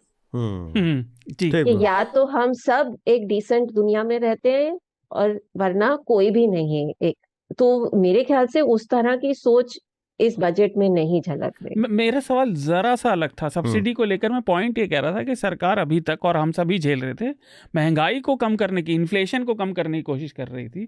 लेकिन इससे तो एटलीस्ट मैं कह रहा हूँ, मुझे अर्थव्यवस्था और फाइनेंशियल ज़्यादा नहीं पता, लेकिन ये तो साफ दिख रहा है कि इससे खासतौर से 3 चीज़ें, कि जो गेहूँ चावल से अलग अनाज है, दालें और पौष्टिक आहार, एलपीजी और पेट्रोल डीजल की कीमतें तो फिर अपने आप बढ़ जाएंगी। तो ये तो काउंटर इंट्यूटिव नहीं है? मुझे हिंदी का शब्द बहुत देर से याद नहीं आ रहा। ये पॉलिसी काउंटर इंट्यूटिव दिखती है। एक नहीं उस पर मैं बता रहा था। हमारे साथ प्रोफेसर अरुण कुमार भी जुड़ गए, तो आनंद आपकी बात के बाद प्रोफेसर साहब की राय भी लेंगे। नहीं, जैसे जो वेलफेयर इन इंस्टॉलमेंट्स का मैं कह रहा था, तो जैसे जो सत्तारूढ़ पार्टी है, जो रेजीम है, उसकी जो उसका जो सपोर्ट बेस है, अब कई CSDS के कई सर्वेज में इलेक्टोरल मोबिलाइजेशन के अन्य कारणों के अलावा एक महत्वपूर्ण कारण आया है कि जो टारगेटेड वेलफेयर है उसकी डिलीवरी। तो उसके अपने कई स्कीम्स हैं, खासकर इस पार्टी से शासित जो राज्य हैं और राष्ट्रीय स्तर पर भी जो टारगेटेड वेलफेयर मेजर्स वगैरह एक महत्वपूर्ण कारण रहा है इसके मतलब इलेक्टोरल बेस बढ़ने का। और ये खुद उस तरह की चीज़ें जैसे कि जो ग्रीन डिस्ट्रीब्यूशन और फिर उज्ज्वला और कई सारी स्कीम्स टारगेटेड, तो उसकी जो डिलीवरी है उसके कलपुर्जे चुस्त करने में या वो वहाँ पहुँचे, तो इसका जो वेलफेयरिज्म है, मेरे ख्याल से ज़्यादा इंस्टॉलमेंट्स में है, ज़्यादा टारगेटेड बेनिफिशियरी, तो ये इलेक्टोरल कंसर्न्स को ध्यान में हाँ, रखते हैं। और वो जो इलेक्टोरल मोबिलाइजेशन से इकोनॉमी का डिस्कनेक्ट रहा है अलग अलग डिग्री में, मतलब हर तरह के फेज में, लेकिन अब इसका कनेक्ट बैठाने का रूप थोड़ा बदल गया है इसमें। ठीक। हमारे साथ प्रोफेसर अरुण कुमार भी हैं। सर, आप भी उस वाले बजट परिचर्चा में थे जो हवा में उड़कर बनाई जा रही थी? जी हाँ, जी हाँ। तो कैसा अनुभव रहा आपका?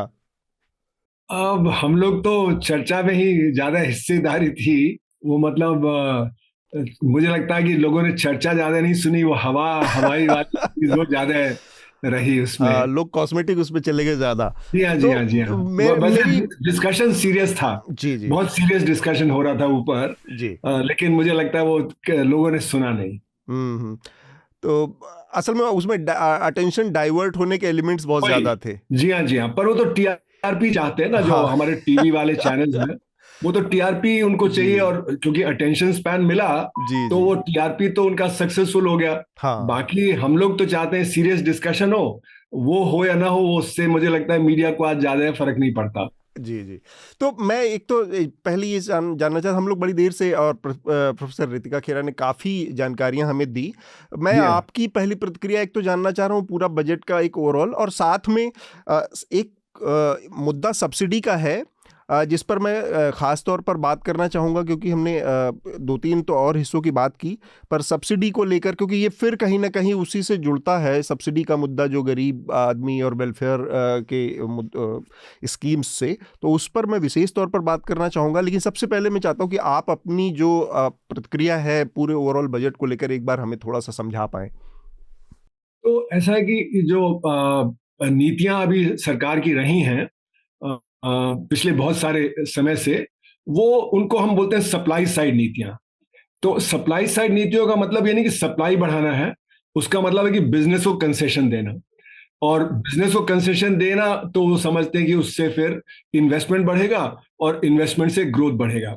तो जो नीतियां हैं वो प्रो बिजनेस नीतियां हैं, और उसमें लेबर जो है वो भी एक हिस्सा बन जाता है प्रो बिजनेस पॉलिसीज का, कि लेबर को आपको किस तरह से कंट्रोल करके रखना है, उनकी तनख्वाहें ना ज़्यादा बढ़ें, ये सारी चीज़ें उसमें आ जाती हैं।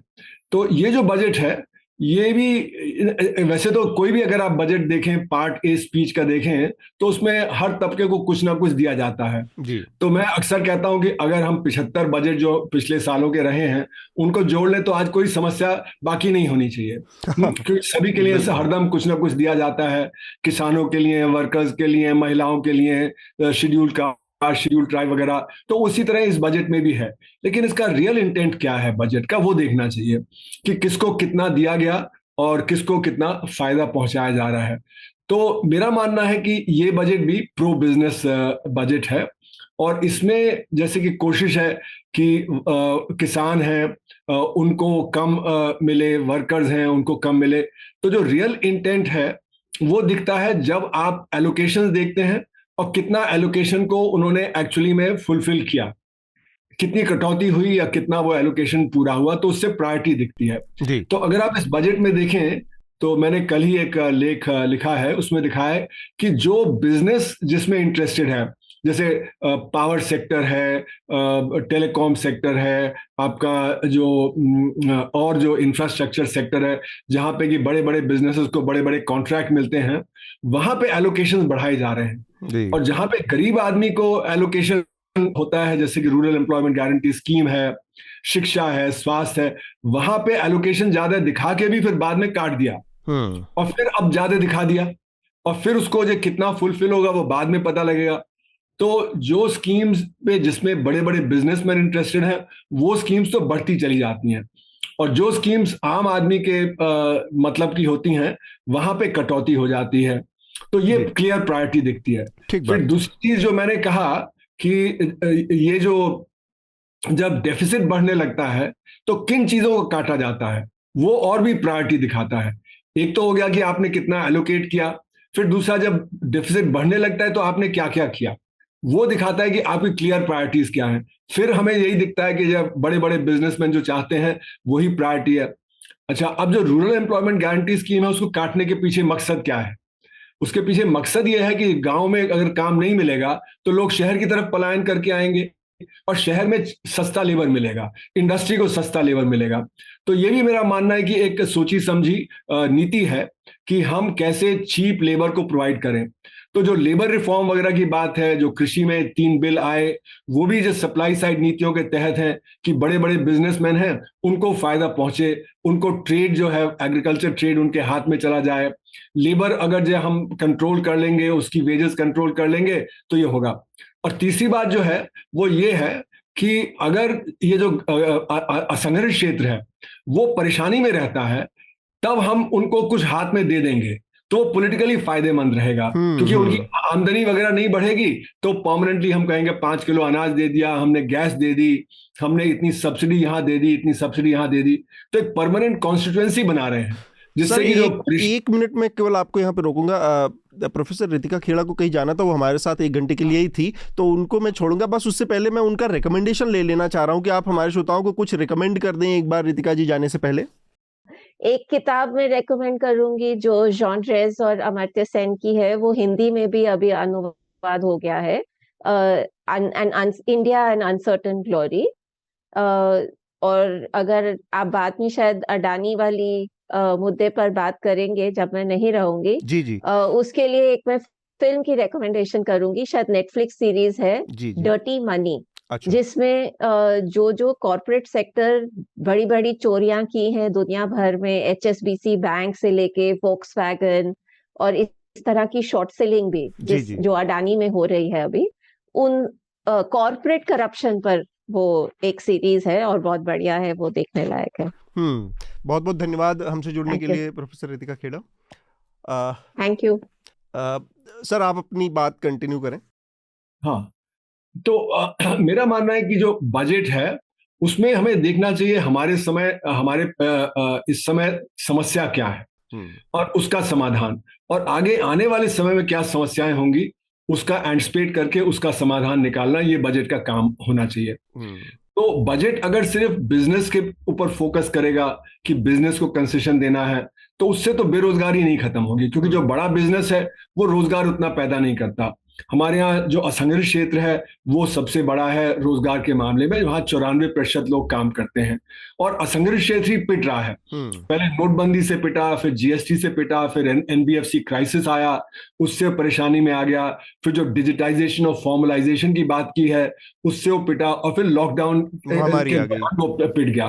तो हर साल 2016 के बाद वो पिट रहा है और इसीलिए हमारी जो असंगठित क्षेत्र है उसकी परेशानी बढ़ रही है, वहां पे रोजगार नहीं पैदा हो रहा, तो इसीलिए हमारे प्रॉब्लम है। तो अभी हम लोगों ने एक रिपोर्ट निकाली है ऑन एम्प्लॉयमेंट अनएम्प्लॉयमेंट। मैं एक कमीशन का चेयरमैन था, जो कुछ NGOs ने मिलके जो देश बचाओ आंदोलन है उन्होंने निकाला, मुझे चेयरमैन बनाया था। तो हम लोगों ने रिपोर्ट 11 अक्टूबर को, तो हमने बताया कि 4 तरह की बेरोजगारी है। तो ये 4 तरह की बेरोजगारी क्या है? एक तो जो लोग लेबर फोर्स में हैं और जिनको काम नहीं मिल रहा है उनको तो अनएम्प्लॉयड बोलते हैं।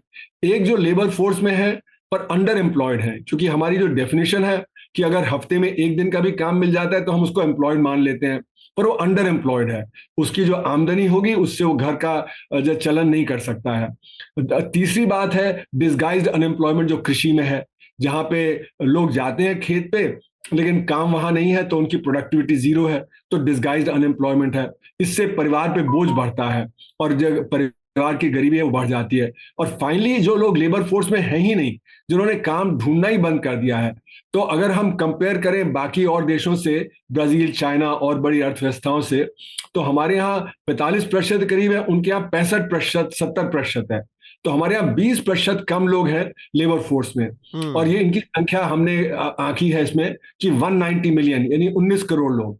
तो इस तरह से हमने आंका है कि 280 मिलियन यानी 28 करोड़ लोग हैं जिनके पास प्रॉपर वर्क नहीं है, और जिनके पास कुछ काम है या प्रॉपर वर्क है उनकी संख्या 320 मिलियन यानी 32 करोड़ है। तो यानी कि जितने लोगों के पास काम है या प्रॉपर काम है उसका 85% और है जिनके पास काम नहीं है। तो सबसे बड़ी समस्या हमारी बेरोजगारी की है इस समय देश में, क्योंकि अगर हम इसको सॉल्व करते हैं तो जीडीपी भी बढ़ जाएगा। अगर ये 28 करोड़ लोग जो काम ढूंढ रहे हैं, नहीं मिल रहा है या कम काम कर रहे हैं, उनको प्रॉपर काम मिलेगा तो जीडीपी 16-17% बढ़ जाएगा और rate of growth of the economy बढ़ जाएगी। और इसके लिए खर्चा जो आएगा, हमने वो आंका 5% जीडीपी का, तो 5% खर्चा आएगा, 16% जीडीपी बढ़ जाएगा। तो इससे क्या होगा कि सेल्फ फाइनेंसिंग होगा। तो full employment can be made self financing अगर हम सही नीतियां अपनाएं। उसके लिए हमें टेक्नोलॉजी पे, पब्लिक फाइनेंस पे और इन सब पे ध्यान देना पड़ेगा। अब ये जो बजट है इसमें इन सब चीजों की तरफ ध्यान ही नहीं। तो हम जो कर रहे हैं वो संगठित क्षेत्र को बढ़ावा देने की बात कर रहे हैं, माइक्रो सेक्टर के लिए नहीं। अगर आप देखें तो हमारे यहाँ 6000 बड़े यूनिट है, 6 लाख स्मॉल और मीडियम यूनिट है और 6 करोड़ माइक्रो यूनिट है। यानी एमएसएमई का 99% जो है वो माइक्रो यूनिट्स हैं और वो माइक्रो यूनिट ही सबसे ज्यादा पिट रहा है, स्मॉल यूनिट्स पिट रहे हैं। तो इसीलिए बेरोजगारी की समस्या बढ़ी हुई है, इतनी ज्यादा बढ़ गई है। तो ये माइक्रो सेक्टर की तरफ ध्यान देना बहुत जरूरी था। अब कुछ तो इन्होंने किया है लेकिन वो पर्याप्त नहीं है, वहां पे तेजी से करना है। और दूसरा, कृषि में आमदनी बढ़ाने की जब बात करनी चाहिए। अब यहाँ पे एग्रो बिजनेस वगैरह की तो बात हो रही है बजट में, लेकिन कृषि में आमदनी कैसे बढ़ेगी, एमएसपी कैसे लागू होगा, उसकी तरफ ध्यान नहीं है। तो मेरा मानना है कि ये जो बजट है वो फिर उसी दिशा में जा रहा है कि वो pro business, pro big business. और ये गवर्नमेंट की स्ट्रैटेजी है कि जैसे कोरिया में चाय बॉल्स थे, चाय बॉल्स दुनिया में छा गए, तो यहाँ पे भी कुछ सिलेक्ट बड़े बड़े बिजनेसमैन हैं, उनको खूब बड़ा कर दो जिससे कि वो सारी दुनिया में छा जाएं। तो नाम नहीं लेना चाहता मैं, पर सबको पता है कि कौन से बड़े बिजनेस हैं जिनको कि प्रमोट किया गया है। उस पर हम आएंगे सर, उस पर तो आज हम थोड़ा सा बात भी करेंगे आपसे, क्योंकि आपका जो ब्लैक मनी और इन सब चीज़ पर आपका लंबा काम रहा है, तो उस नज़रिए से इस चीज़ को परखेंगे हम। थोड़ा सा मैं चाह रहा हूँ कि बस इस पर एक और पहलू पर बात कर लें हम। अगर आप लोगों के पास, आप लोगों ने सुना प्रोफेसर, कुछ कमेंट हैं उस पर शार्दुल, तो आप अपनी बात रखें। उसके बाद कोई कमेंट नहीं, मैं तो बस वो जो आपसे मैंने जिक्र किया था वो एक सवाल पूछना चाह रहा था, उसका मुझे कहीं ज़्यादा चर्चा भी नहीं दिखी और जिक्र भी। प्रोफेसर कुमार, मैंने एक छोटी सी देखी, बहुत ही आइसोलेटेड जगह पर मैंने सुना सरकार कुछ इस तरह की योजना ला रही है कि भारत के स्टॉक मार्केट में पी शेयर्स आने लगे। तो मुझे समझ नहीं आया पी शेयर्स होते क्या है, लेकिन इतना ज़रूर पता चला, लिमिटेड जितना मैं पढ़ पाया चर्चा से पहले, कि इनको काफ़ी अच्छी नज़र से भारत के स्टॉक मार्केट में नहीं देखा जाता और ये कंपनी परफॉर्मेंस पे बेस्ड होते हैं। तो अगर आप उस पर कुछ बता पाएँ। हालांकि ये मैंने कहीं और चर्चा देखी नहीं इसकी, तो नहीं, इसके तो मैंने भी नहीं सुना कि ये क्या है, तो इसलिए मैं इस पे आपको नहीं बता सकता कि क्या है। पर जो शेयर मार्केट में हो रहा है वो तो सबको पता है। और शेयर मार्केट में पहले भी आपने देखा, पैंडेमिक के दौरान जब अर्थव्यवस्था बिल्कुल स्टैग्नेंट थी तो बहुत उछाल पे था, तो उसके लिए इन्होंने जो इंटरेस्ट रेट वगैरह कम किया, जिससे कि जो पहले बैंक में पैसा डिपॉजिट होता था वो शेयर मार्केट में चला गया है। तो शेयर मार्केट को बढ़ावा देने के लिए तो ये करते ही हैं, जैसे कि जो नई पेंशन स्कीम है वो भी एक तरह से स्टॉक मार्केट को बढ़ाने के लिए है, जिससे कि जो कंपनियां हैं वो स्टॉक मार्केट में पेंशन वगैरह का पैसा है, प्रोविडेंट फंड का पैसा है, वो वहां पे लगाएं। तो ये मतलब जैसे मैंने कहा ना कि एक कोशिश है कि प्रो बिजनेस, और उसमें प्रो बिजनेस में भी प्रो बिग बिजनेस। इससे हमारा बिजनेस एनवायरनमेंट खराब हो रहा है, क्योंकि डर ये हो गया है बहुत सारे बिजनेसमैन को कि अगर हम ग्रो करते हैं तो कोई हमें एक्वायर कर लेगा, क्योंकि सरकार किसी को फेवर कर देगी। तो जैसे कि बंबई एयरपोर्ट है, बंबई एयरपोर्ट को बेच दिया। क्यों बेचा? वो शुरू में नहीं बेचना चाह रहे थे, उनके ऊपर ईडी रेड्स वगैरह होने लगी। जब ईडी रेड्स वगैरह हो गए तो उनको मैसेज मिल गया कि भाई आप बेच दो, तो उन्होंने बेच दिया। तो इस तरह से आप देखेंगे कि इस समय जो बिजनेस एनवायरनमेंट वो खराब हो रहा है, और इसीलिए जो अल्ट्रा रिच इंडिविजुअल्स हैं वो देश छोड़ के जा रहे हैं। मतलब 2014 से 2018 के बीच में 23,000 लोग अल्ट्रा रिच जो थे उन्होंने देश छोड़ दिया, जबकि उनकी संख्या करीब 2.5 लाख के करीब उस समय आंकी गई थी 2019 में।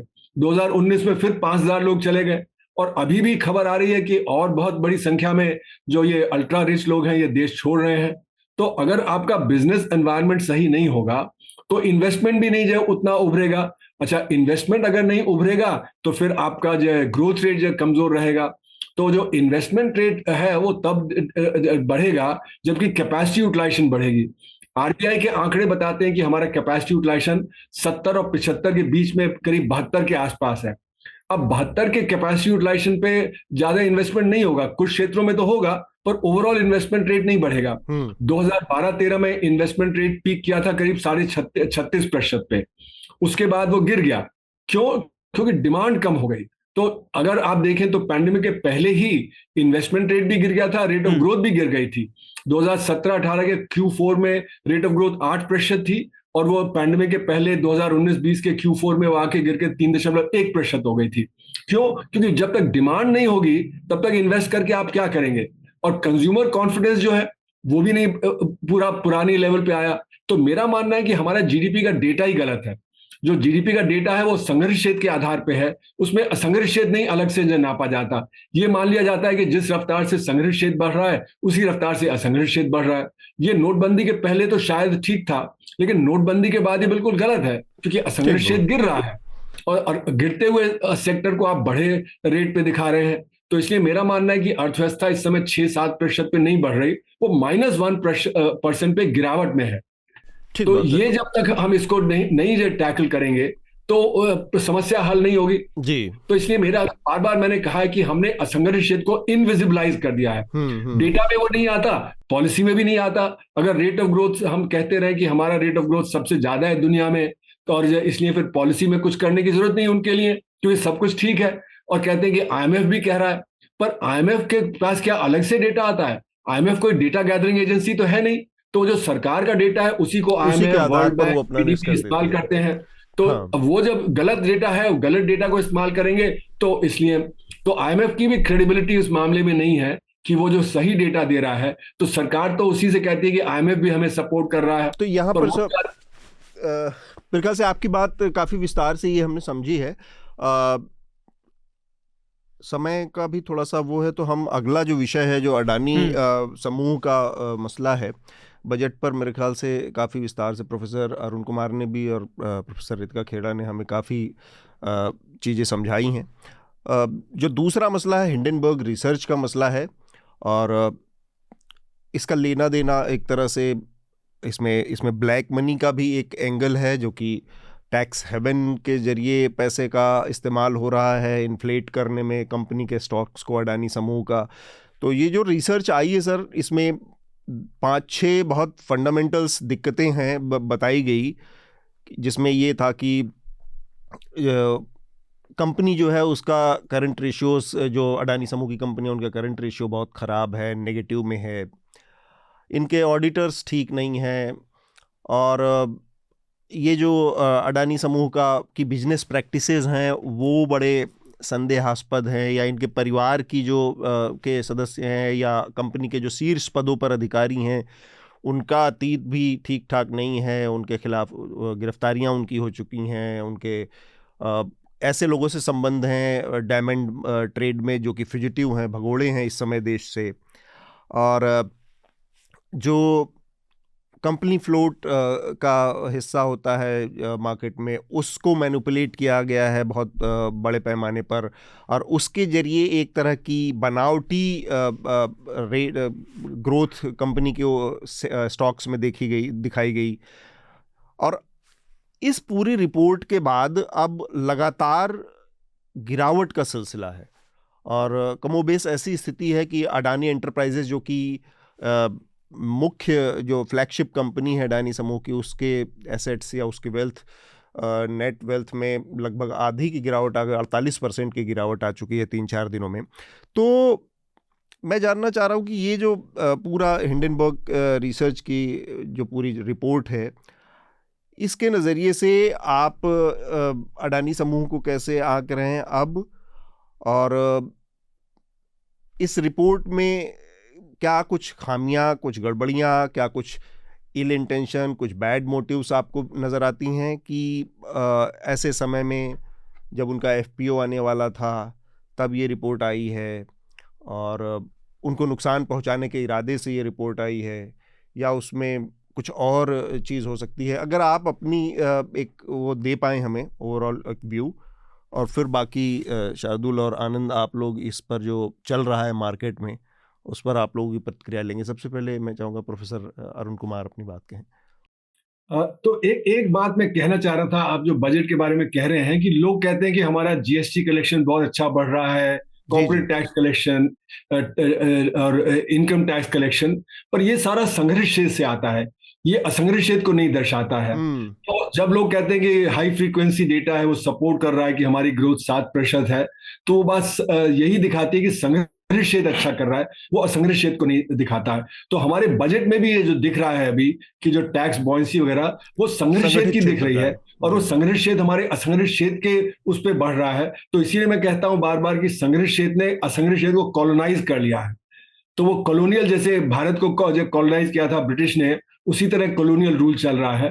तो ये जो बड़े बड़े जो हमारे बिजनेसमैन हैं, अडानी हैं, अंबानी हैं, टाटाज वगैरह हैं, वो भी उसके एक हिस्सा है कि वो कॉलोनाइज कर रहे हैं सारे जो देश के और उसको।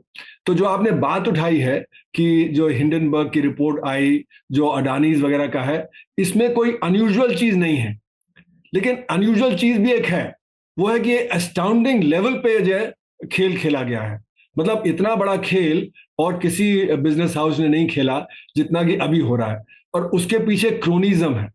जो क्रोनिज्म है उसकी तरफ इशारा है जो हिंडनबर्ग की रिपोर्ट है, और उसका सबसे बड़ा उदाहरण है कि एफपीओ जो फ्लोट किया गया उस पर पूरा सब्सक्रिप्शन हो गया, जबकि जब उनके दाम काफी गिर गए थे स्टॉक मार्केट में। अब अगर कोई जेन्युइन फाइनेंशियल जो इन्वेस्टर है, वो जब दाम आपके गिरे हुए हैं तो ये ऊंचे दाम पे एफपीओ में क्यों सब्सक्राइब करेगा? वो तभी सब्सक्राइब करेगा जब उसके ऊपर कोई दबाव है, कोई पॉलिटिकल दबाव है, या जो राउंड ट्रिपिंग के जरिए से पैसा लाया गया है, ये बिजनेस हाउस का अपना पैसा। तो ये खुद ही दिखा रहा है कि क्या हो रहा था मार्केट में, क्योंकि यही चीज हो रही है कि मतलब राउंड ट्रिपिंग के जरिए से जो काला पैसा बाहर निकाल लिया जाता है, अपना वो राउंड ट्रिपिंग के जरिए आप ले आते हैं, उससे स्टॉक मार्केट में आप अपने दाम बढ़वा लेते हैं। और सबको पता है कि सरकार की आपको सपोर्ट है, तो इसलिए कोई उस पर जो खेल भी नहीं खेलेगा।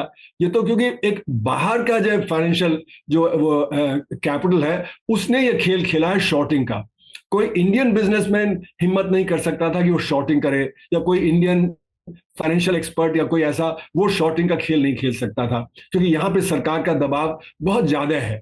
और सबको पता है, यहां तक कि आप देखें तो दुबई वगैरह से भी पैसा आ गया। बाहर से पैसा क्यों आया? बाहर से पैसा इसलिए आया क्योंकि लोगों को लगा कि इसको तो सरकार की सपोर्ट है, इसको कोई चीज हो ही नहीं सकती। जो खेल इन्होंने समझा नहीं वो ये कि बाहर के जो फाइनेंशियल जो इंस्टीट्यूशंस हैं वो ये शॉर्टिंग का खेल खेल सकते हैं, और वही हुआ है। उनके ऊपर सरकार का कंट्रोल नहीं है, उनके ऊपर अडानी बिजनेस ग्रुप का कंट्रोल नहीं है, और इसीलिए शॉर्टिंग हुआ। इसका असर स्टॉक मार्केट पे हुआ, इसका असर हमारे एलआईसी पे, स्टेट बैंक ऑफ इंडिया, बाकी और पब्लिक सेक्टर बैंक्स वगैरह पे हुआ। तो ये हमारे फाइनेंशियल सिस्टम पे एक बड़ा वो चोट है, क्योंकि स्टॉक मार्केट में सारा कुछ इससे जो एक समझिए, क्योंकि बाकी सारे बिजनेस हाउस भी इसी तरह के जो चीजें करते हैं, बहुत कम ऐसे हैं जो ऐसी चीज नहीं करते हैं। तो ये जो एक रेपुटेशन हो गई है, इसके चलते हुए मुझे लगता है कि स्टॉक मार्केट में जो एक कॉन्फिडेंस था, वो कॉन्फिडेंस बहुत कम हो जाएगा। उसके चलते इन्वेस्टमेंट क्लाइमेट खराब होगी। तो जो जनता है उसने, जो पब्लिक है, जो मतलब 2-4% पब्लिक है जो जब ज्यादा इन्वेस्ट करती है स्टॉक मार्केट में, उनको तो लॉस होगा ही होगा। लेकिन जब इन्वेस्टमेंट क्लाइमेट खराब होगी, जब इन्वेस्टमेंट कम होगा, तो उससे हमारे ग्रोथ पे असर पड़ेगा, और उससे फिर जो गरीब जनता पे भी असर पड़ेगा। तो इसलिए जो फाइनेंशियल सिस्टम है, जिसको इतना बड़ा धक्का लगा है ये सारे जो मैनिपुलेशन से, क्रोनिज्म वगैरह की वजह से, उसका असर सारे देश पे दिखेगा। मैं अभी आपसे एक सवाल और जानना चाह रहा हूं सर, कि अभी लगातार पिछले 3 दिनों से गिरावट का दौर है, अडानी के स्टॉक्स में बड़े पैमाने पर गिरावट हुई है। आप क्या भविष्य देख पाते हैं? और दूसरा, रेगुलेटरी जो संस्थाएं हैं उनकी क्या भूमिका होनी चाहिए थी इस मामले में? स्टैंडर्ड से भी हुआ या दूसरी जो फाइनेंशियल रेगुलेटरी सिस्टम्स हैं हमारे देश की, आरबीआई, उन सबकी क्या भूमिका हो सकती थी? और अडानी का क्या भविष्य हो सकता है इस मामले में? रेगुलेटरी एजेंसीज को तो रेगुलेट करना चाहिए, लेकिन ये भी सब पॉलिटिकल है। मेरा मानना है कि जो सेबी है या आरबीआई है, वो भी एक्ट करते हैं जब देखते हैं सरकार का रुख क्या है। तो सरकार का रुख ये डिसाइड करता है कि वो क्या उठाएंगे कदम, कैसे कदम उठाएंगे। तो इसलिए सेबी ने वो नहीं किया जो करना चाहिए था। जब इतना स्टॉक मार्केट में दाम उनके जो शेयर्स का बढ़ रहा था, तो उनको जो उसको देखना चाहिए था कि किस वजह से वो बढ़ रहा है। क्या राउंड ट्रिपिंग हो रही है? क्या वहां पे अपनी कंपनियों का ही पैसा लगाया जा रहा है? जिससे कि वो मार्केट में जो उछाल आया है इतना उनके शेयर्स का। आरबीआई को देखना चाहिए था कि बैंक हैं। अब जैसे सबसे पहले जब प्रधानमंत्री ऑस्ट्रेलिया गए तो वहां पे वो कोल माइन इन्होंने ली, अडानीज ने। कोई मल्टीनेशनल बैंक उसको लेंड करने को तैयार नहीं था। स्टेट बैंक ऑफ इंडिया से करवा दिया। हाँ, स्टेट बैंक ऑफ इंडिया ने $1 बिलियन तुरंत दे यस। दिया। मतलब जो स्टेट बैंक ऑफ इंडिया की चेयरमैन है वो वहां पे थी, उन्होंने तुरंत $1 बिलियन का सैंक्शन कर दिया। तो ये आरबीआई के जो नुमाइंदे होते हैं वो बोर्ड ऑफ डायरेक्टर्स में होते हैं, उनको ये देखना चाहिए। लेकिन अगर आप देखें तो आरबीआई के जो नुमाइंदे होते हैं उन्होंने कहीं भी ऐसा नहीं किया। जहां भी सरकार ने सिग्नल दिया वहां पे लोन मिल गया, और जो ड्यू डिलिजेंस होना चाहिए वो ड्यू डिलिजेंस नहीं किया गया, और इसीलिए एनपीएस वगैरह इतने सारे बढ़ गए थे पहले। अब मेरा मानना है कि जो ये रेगुलेटरी एजेंसीज हैं वो कोई पॉलिटिकल इन्फ्लुएंस के बाहर नहीं होती, वो भी पॉलिटिकल इन्फ्लुएंस में होती हैं। तो हमारा चाहे मीडिया हो, वो चाहे हमारे फाइनेंशियल लोग हों, वो चाहे हमारे बिजनेसमैन हो, सभी उसमें दबाव में रहते हैं। तो ये जो सरकार का प्रेशर है इस समय वो चौतरफा रहा है। अब सवाल उठता है कि पॉलिटिकली जो रूलिंग पार्टी है वो क्या करेगी। क्या अभी भी बैक करेगी इस स्थिति में, जबकि जो शेयर मार्केट इतना गिर गया है, जबकि वो स्टॉक उस कंपनी का गिर गया है और पब्लिक का प्रेशर रहेगा। तो ऐसे में हो सकता है कि अभी थोड़े दिन जो रूलिंग पार्टी है वो बैक ना करे और वो मतलब कुछ इंक्वायरी होने दे। लेकिन इंक्वायरी भी मैनिपुलेट हो जाती हैं तो वो पॉलिटिकल प्रेशर पे होगा। तो देखना पड़ेगा कि 6-8 महीने बाद क्या होता है। 6-8 महीने तो अभी ये सब चलेगा, और उसमें हो सकता है कि जो रूलिंग पार्टी है वो अच्छी अच्छी जो कुछ बातें बोले, और जब पब्लिक का ध्यान उससे हट जाएगा तब वो क्या करने वाले हैं, तब वो बैक करेंगे दोबारा या तब वो नहीं बैक करेंगे, ये देखने की चीज है। अभी तो इंक्वायरी भी होगी, बाकी चीजें भी होंगी, है ना, लेकिन इंक्वायरीज भी मैनिपुलेट की जा सकती है। आनंद, हिंडनबर्ग की रिपोर्ट और अडानी समूह का जो गिरावट है उस पर आपकी क्या राय है? नहीं, देखिए, तो ये जो वित्तीय ये जो पूरी प्रक्रिया है या इन सब चीज़ों की जो बिजनेस है, तो हम लोग तो सर्वविदित है कि हम लोग उसके जानकार नहीं हैं। लेकिन ये है, 2-3 चीज़ें हैं इसमें कि चूँकि थिंक टैंक या वगैरह से जो रिपोर्टें आती हैं तो उसमें जो कई एलाइड इंटरेस्ट्स हैं, तो उसको तो अब लोगों की स्केप्टिसिज्म जो है कई तरह से प्रकट होती हैं कि ये एलाइड इंटरेस्ट है या एक तो वो उसकी बहस चलती रहेगी यहाँ। और जैसा प्रोफेसर कुमार कह रहे थे, वो एक संभावना है कि जैसे कि जो राजनीतिक वर्ग होता है वो इस मामले में थोड़ा चालाक होता है कि उसे जब दिखेगा कि कोई क्रोनी अगर है, मतलब कि कर लीजिए कि एलिज्ड क्रोनी है, तो वो जब लाइबिलिटी बन जाएगा तो उसको दरकिनार करने का हाथ झटक के या आगे बढ़ पब्लिक व्यू से उसे हटा देने का, तो वो तब कोई मतलब वो इकोनॉमिक एसेट, फाइनेंशियल एसेट नहीं हो के वो एक पॉलिटिकल लाइबिलिटी हो जाएगी। तो अब उस स्तर पर यह जो केस है वो आ चुका है ऑलरेडी कि नहीं, ये भी देखना होगा। लेकिन हाँ, वो प्रोफेसर कुमार का कहना वो सही है कि जो सत्तारूढ़ पार्टी है, जो रिजीम है, वो अब थोड़ा वे इन करेगी कि रिस्पॉन्स क्या होना चाहिए, और कि इसे दरकिनार अभी से करना शुरू करें या नहीं। क्रोनिज्म जो है, जो भारतीय राजनीतिक व्यवस्था में, ये तो डिग्री के अंतर में है शुरू से ही, बहुत दिन से 2010-11 में जब ये सब बहुत तरह के स्कैम्स आए, क्रोनिज्म का आरोप लगा, और वो भी जो करप्शन का जो एक वेव बना, एंटी करप्शन स्टेयर, ये मौजूदा रेजिम उसका बेनिफिशियरी रहा है। और यहाँ तक कि और इसमें एक बहुत सारा लेफ्ट व्यू जो है, बहुत जैसे कि 2010-11 में जो इंस्टीट्यूशनलाइज्ड लेफ्ट है, जैसे पार्टियां हैं, तो सीताराम येचुरी का एक इंटरव्यू था कि उसमें उन्होंने कहा था कि क्रोनी कैपिटलिज्म एक टोटोलॉजी है, मतलब टोटोलॉजी ये होता है कि वो अननेसेसरी स्टेटमेंट है, कैपिटलिज्म में क्रोनिज्म होगी। तो क्रोनी शब्द का उपयोग जो है करना ही एक अननेसेसरी ये है। कैपिटलिज्म मतलब एक वर्ड की बर्बादी है, बर्बादी ही है। तो ये एक मतलब कि, लेकिन वो एक फारफेस्ट है, तो वो बहुत रेडिकल में चला गया। लेकिन जो व्यवस्था है उसमें जो है जैसा कि प्रोफेसर कुमार बोल रहे थे, 2000 मेरे ख्याल से वो 14-15 की बात है, ये अडानी SBI लोन वाला 15 की बात है, 15 की बात है। तो उसी समय से ये तो है कि कुछ दो जो है बड़े बिजनेस घरानों में जो समीपता है मौजूदा रेजीम से, उसकी रेस देखी जा रही थी। एक तो ऑब्वियसली अंबानी समूह रहा है, जिसका जो वाइडर रिच माना जाता है कि सभी पार्टियों से इनका है, और एक अदानी को खास तौर पे इस जो सत्ता का अभी जो केंद्र है उससे नज़दीक माना जा रहा था। पॉलिटिकल रिस्पांस इसमें रोचक होगा देखना। मेरे ख्याल से प्रोफेसर कुमार जो कह रहे थे वही होने की संभावना ज़्यादा है कि वो लाइबिलिटी की तरह थोड़ा सा पब्लिक व्यू से दरकिनार करने की संभावना है। और एक है कि टाइम प्ले पे भी पॉलिटिकल पार्टियां खेलती हैं कि 10 महीने हैं, 12 महीने हैं, इसमें इतनी चीज़ें हो जाएंगी कि ये जो है भूल जाएंगे लोग, ऐसे ही बैक बर्नर पे चला जाएगा। जो एक चीज़ है जो जिसका जिक्र हो रहा था कि पता तो था लोगों को, दिक्कत ये है कि प्रोफेसर कुमार हालांकि कह रहे हैं कि ठीक है राजनीतिक तौर पे उसको मैनिपुलेट कर लिया जाता है, रेगुलेटरी मैकेनिज्म जो भी है, लेकिन अडानी की जो संपत्तियां थी, खासकर वो संपत्तियां किस सेक्टर में बढ़ रही थी, इंफ्रास्ट्रक्चर सेक्टर में ज़्यादातर उसमें, और दूसरी महत्वपूर्ण चीज़ थी कि ये पिछले 3-4 सालों में उसमें 80-90% की बढ़ोतरी हुई है।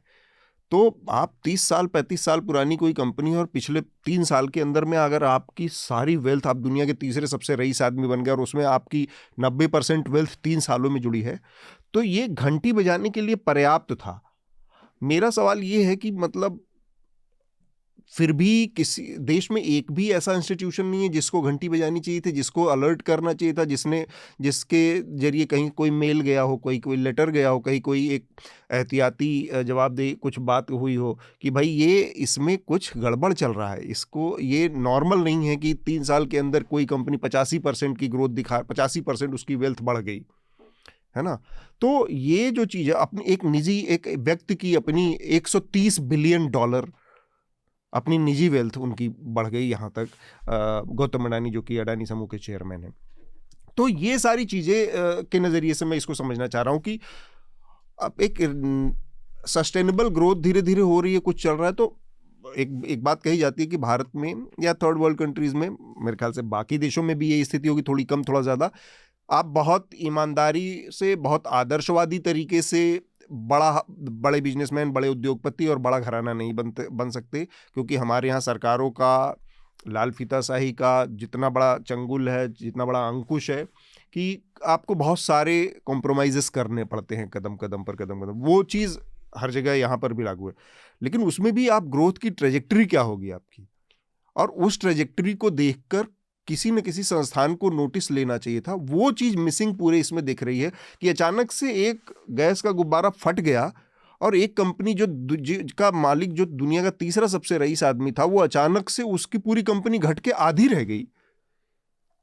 तो ये पहले समझने का, देखने का कोई मैकेनिज्म नहीं, जैसे कि हाँ, तो ये जो पहला कि इन संस्थानों का अभी तक कोई आधिकारिक रिस्पॉन्स नहीं है, वो नहीं है। तो अभी मेरे ख्याल से एक तरफा फैक्ट्स लोग जान रहे हैं। तो हो सकता है एक तरफा फैक्ट्स ही पूरी तरह से सही फैक्ट्स हों, लेकिन मेरे ख्याल से जो जैसे अदानी समूह का जो रिस्पांस रहा है कि इस रिपोर्ट में सेलेक्टिव चीज़ें कोट की गई हैं या वगैरह, तो जो निष्क्रियता यहाँ के संस्थानों की रही है, तो उसमें उन्होंने क्यों नहीं रिस्पांस दिया, क्या नहीं दिया। मेरे ख्याल से एक तो उसमें स्पष्टता आनी चाहिए, तब तो ये इवेल्युएट हो पाएगा कि इस फैक्ट्स एक तरफा है कि है नहीं, पहले बात क्या। और उसके दूसरी है कि हाँ, आपने जो तृतीय, एक मैं बहुत छोटा उदाहरण बताता हूँ कि जो क्रोनिज्म जो है उसका बहुत नीचे, बहुत माइक्रो लेवल पे आप देख लीजिए, थर्ड वर्ल्ड व्यवस्था कह सकते हैं या जो भी हो, लेकिन एक जिलाधिकारी जो है, जो एक डिस्ट्रिक्ट मजिस्ट्रेट है, वो किसी डिस्ट्रिक्ट में पोस्ट होता है, उसमें वो पहले दिन जो है उस जिला के सबसे बड़े बड़े जो बिजनेसमैन हैं उसे जाकर मिलते हैं।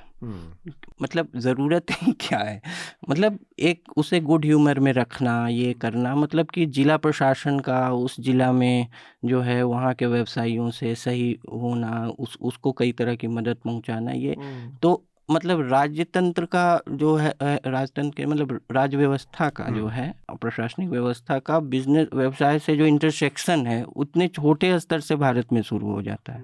ये मतलब कि ये तो एक है। ठीक बात है। शार्दुल, देखिए, हिंडनबर्ग रिपोर्ट और उसके बाद की चीज़ों पे इतनी सारी और क्या मल्टी फैसेटेड बात हो सकती है कि उसको एक जगह केंद्रित करना मुश्किल है। उसके बहुत सारे एस्पेक्ट हैं, पर मैं हर चीज़ को ये बता सकता हूँ व्यक्तिगत तौर पे कैसे देखता हूँ। मुझे नंबर से ज़्यादा मैं लोगों को भी देखना पसंद करता हूँ कि भाई ये स्कीम तो है, लेकिन इसके इम्प्लीमेंट करने वाला व्यक्ति कौन है।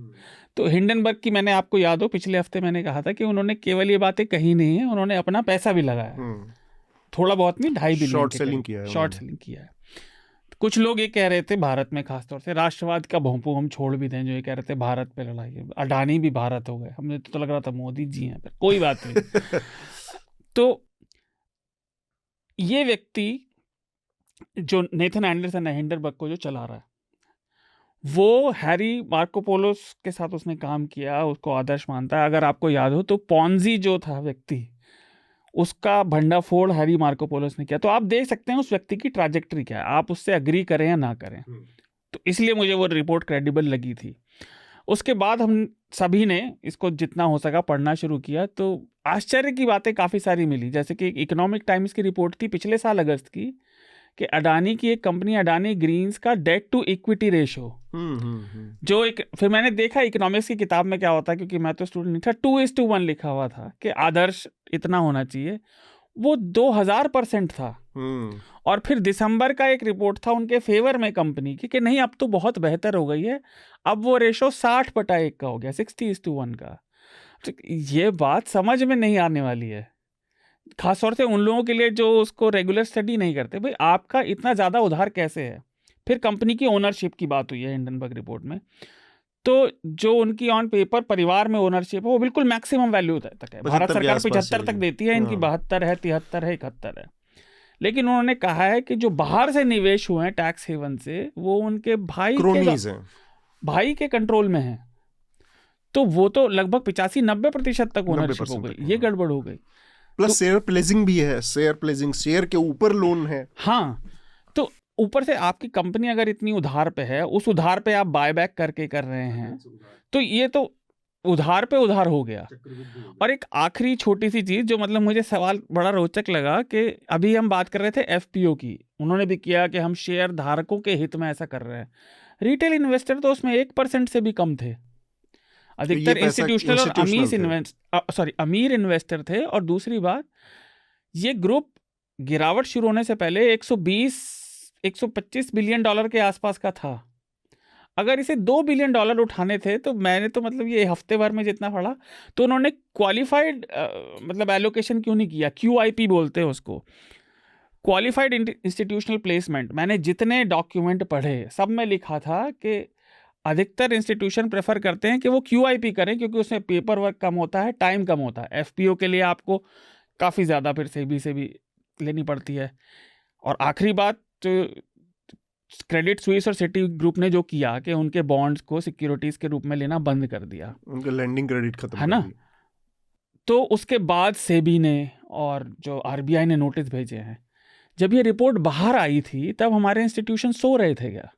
तो फिर वो भी बात आती है क्या इन्हें फिर से रिफॉर्म की ज़रूरत है?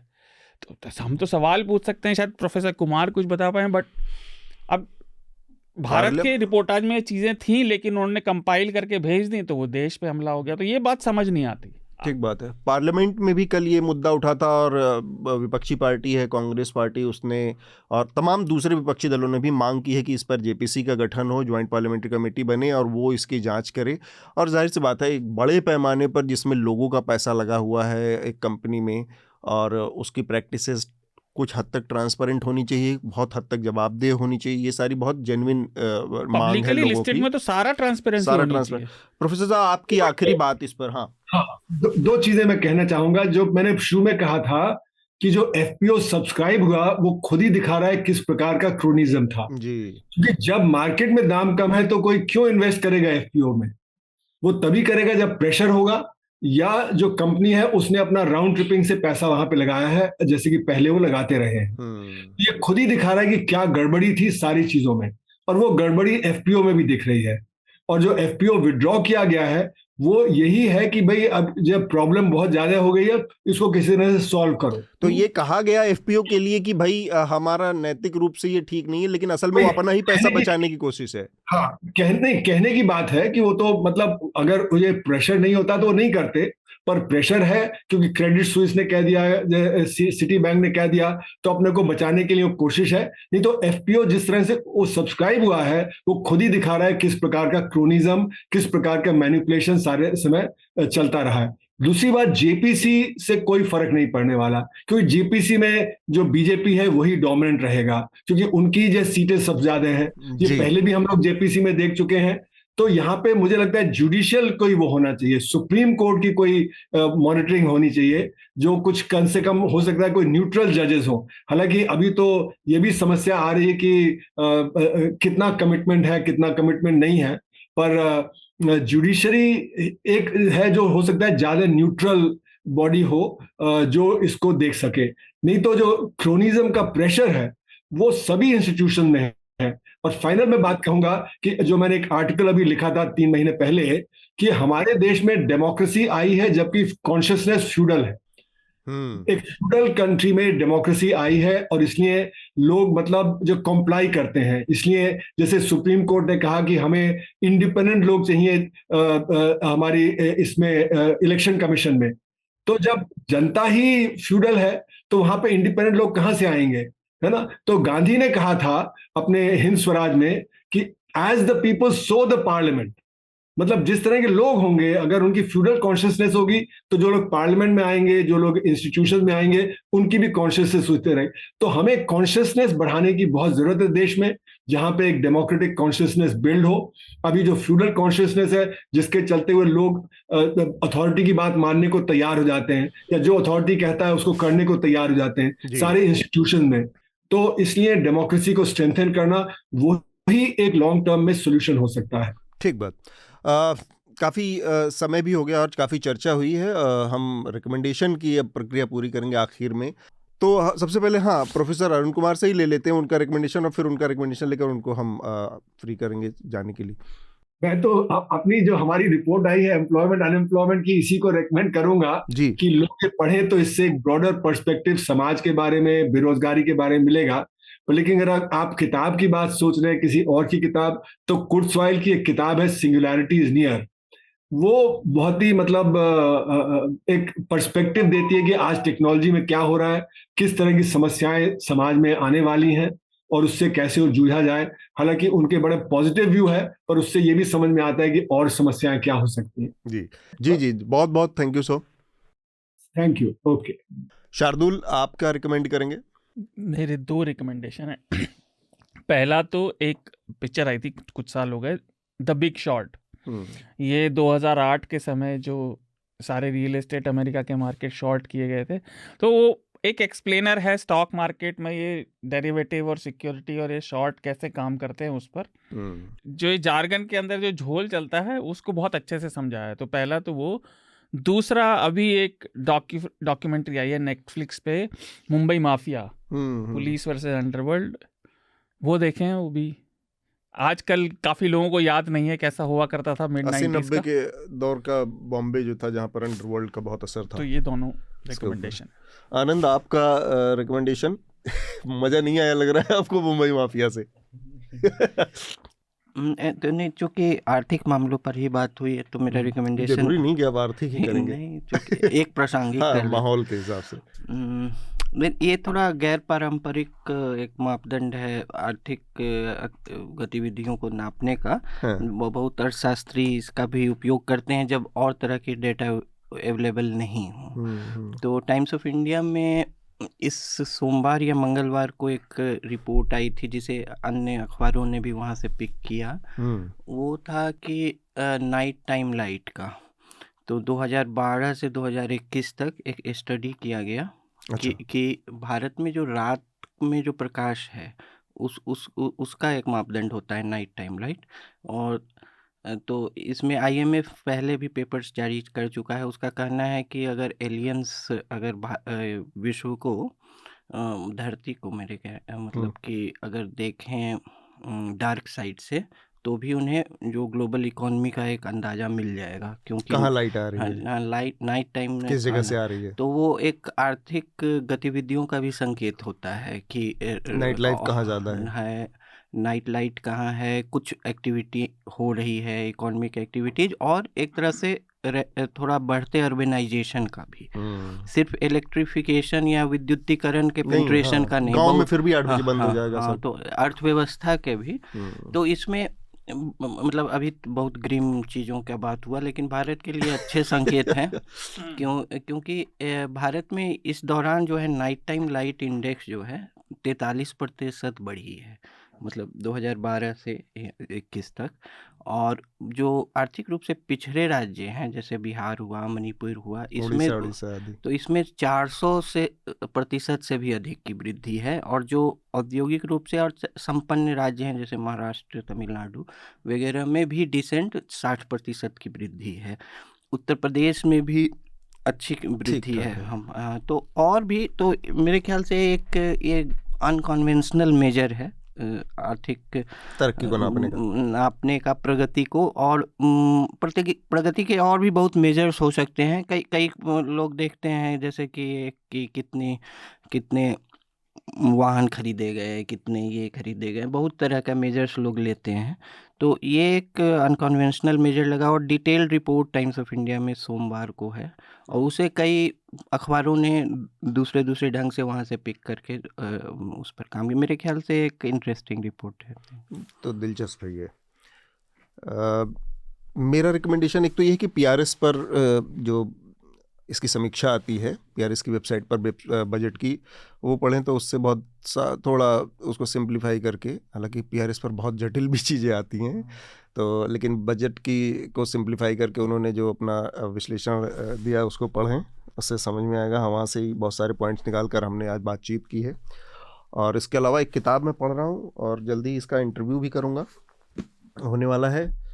ये है the truth pill, the myth of drug regulation in India. Dinesh Thakur हैं और प्रशांत रेड्डी टी हैं, इनकी किताब है ये। तो ये थे हफ्ता में, हाँ हफ्ता में थे दिनेश ठाकुर, दोनों लोग थे। प्रशांत रेड्डी थे। तो ये किताब है भारत में के हेल्थ सेक्टर के ऊपर एक बहुत महत्वपूर्ण किताब है ये, और एक ऐसी किताब है जिसके बारे में जिसका लेना देना हम सब के उससे है। बार बार कहा जाता है कि बहुत प्रचलित जुमला हो गया है कि भारत का मध्यवर्गीय परिवार, हर मध्यवर्गीय परिवार बस दिवालिया होने से एक मेडिकल बिल की दूरी पर खड़ा रहता है। तो उस लिहाज से इसमें और रेगुलेशन, ये भी कि भारत विश्व की फार्मेसी है। हाँ, और सबसे ज़्यादा दवाएं, हालांकि वो उसमें ये है कि भारत ने अपनी कोई दवाएं ईजाद नहीं की हैं पिछले 60-70 सालों में। जेनेरिक दवाओं का हब है। वो दवाएं जो कि अपने पेटेंट के दायरे से मुक्त हो जाती हैं, उनका बड़े पैमाने पर भारत में निर्माण होता है। यही बात वैक्सीन्स के लिए भी कही जाती है, पूरी दुनिया की सबसे ज़्यादा वैक्सीन्स बनती हैं, तो वो चीज़ है। तो ये 2 मेरे रिकमेंडेशन हैं। इसके साथ ही हम आज की चर्चा को यहाँ पर रोकेंगे। तो चर्चा चूँकि इस बार बहुत लंबी हो गई है और बहुत सारे हमारे जो श्रोता हैं उनके पत्र भी आए हुए हैं, तो इन पत्रों को हम अगली चर्चा में शामिल करेंगे, पढ़ेंगे। एक लंबा वक्त हो गया है चर्चा को चलते हुए, तो अभी हमारे पास इसको रोकने का, समेटने का वक्त है। शार्दुल, आनंद, प्रोफेसर अरुण कुमार, प्रोफेसर रितिका खेड़ा, आप सबका इस चर्चा में शामिल होने के लिए बहुत बहुत शुक्रिया। धन्यवाद।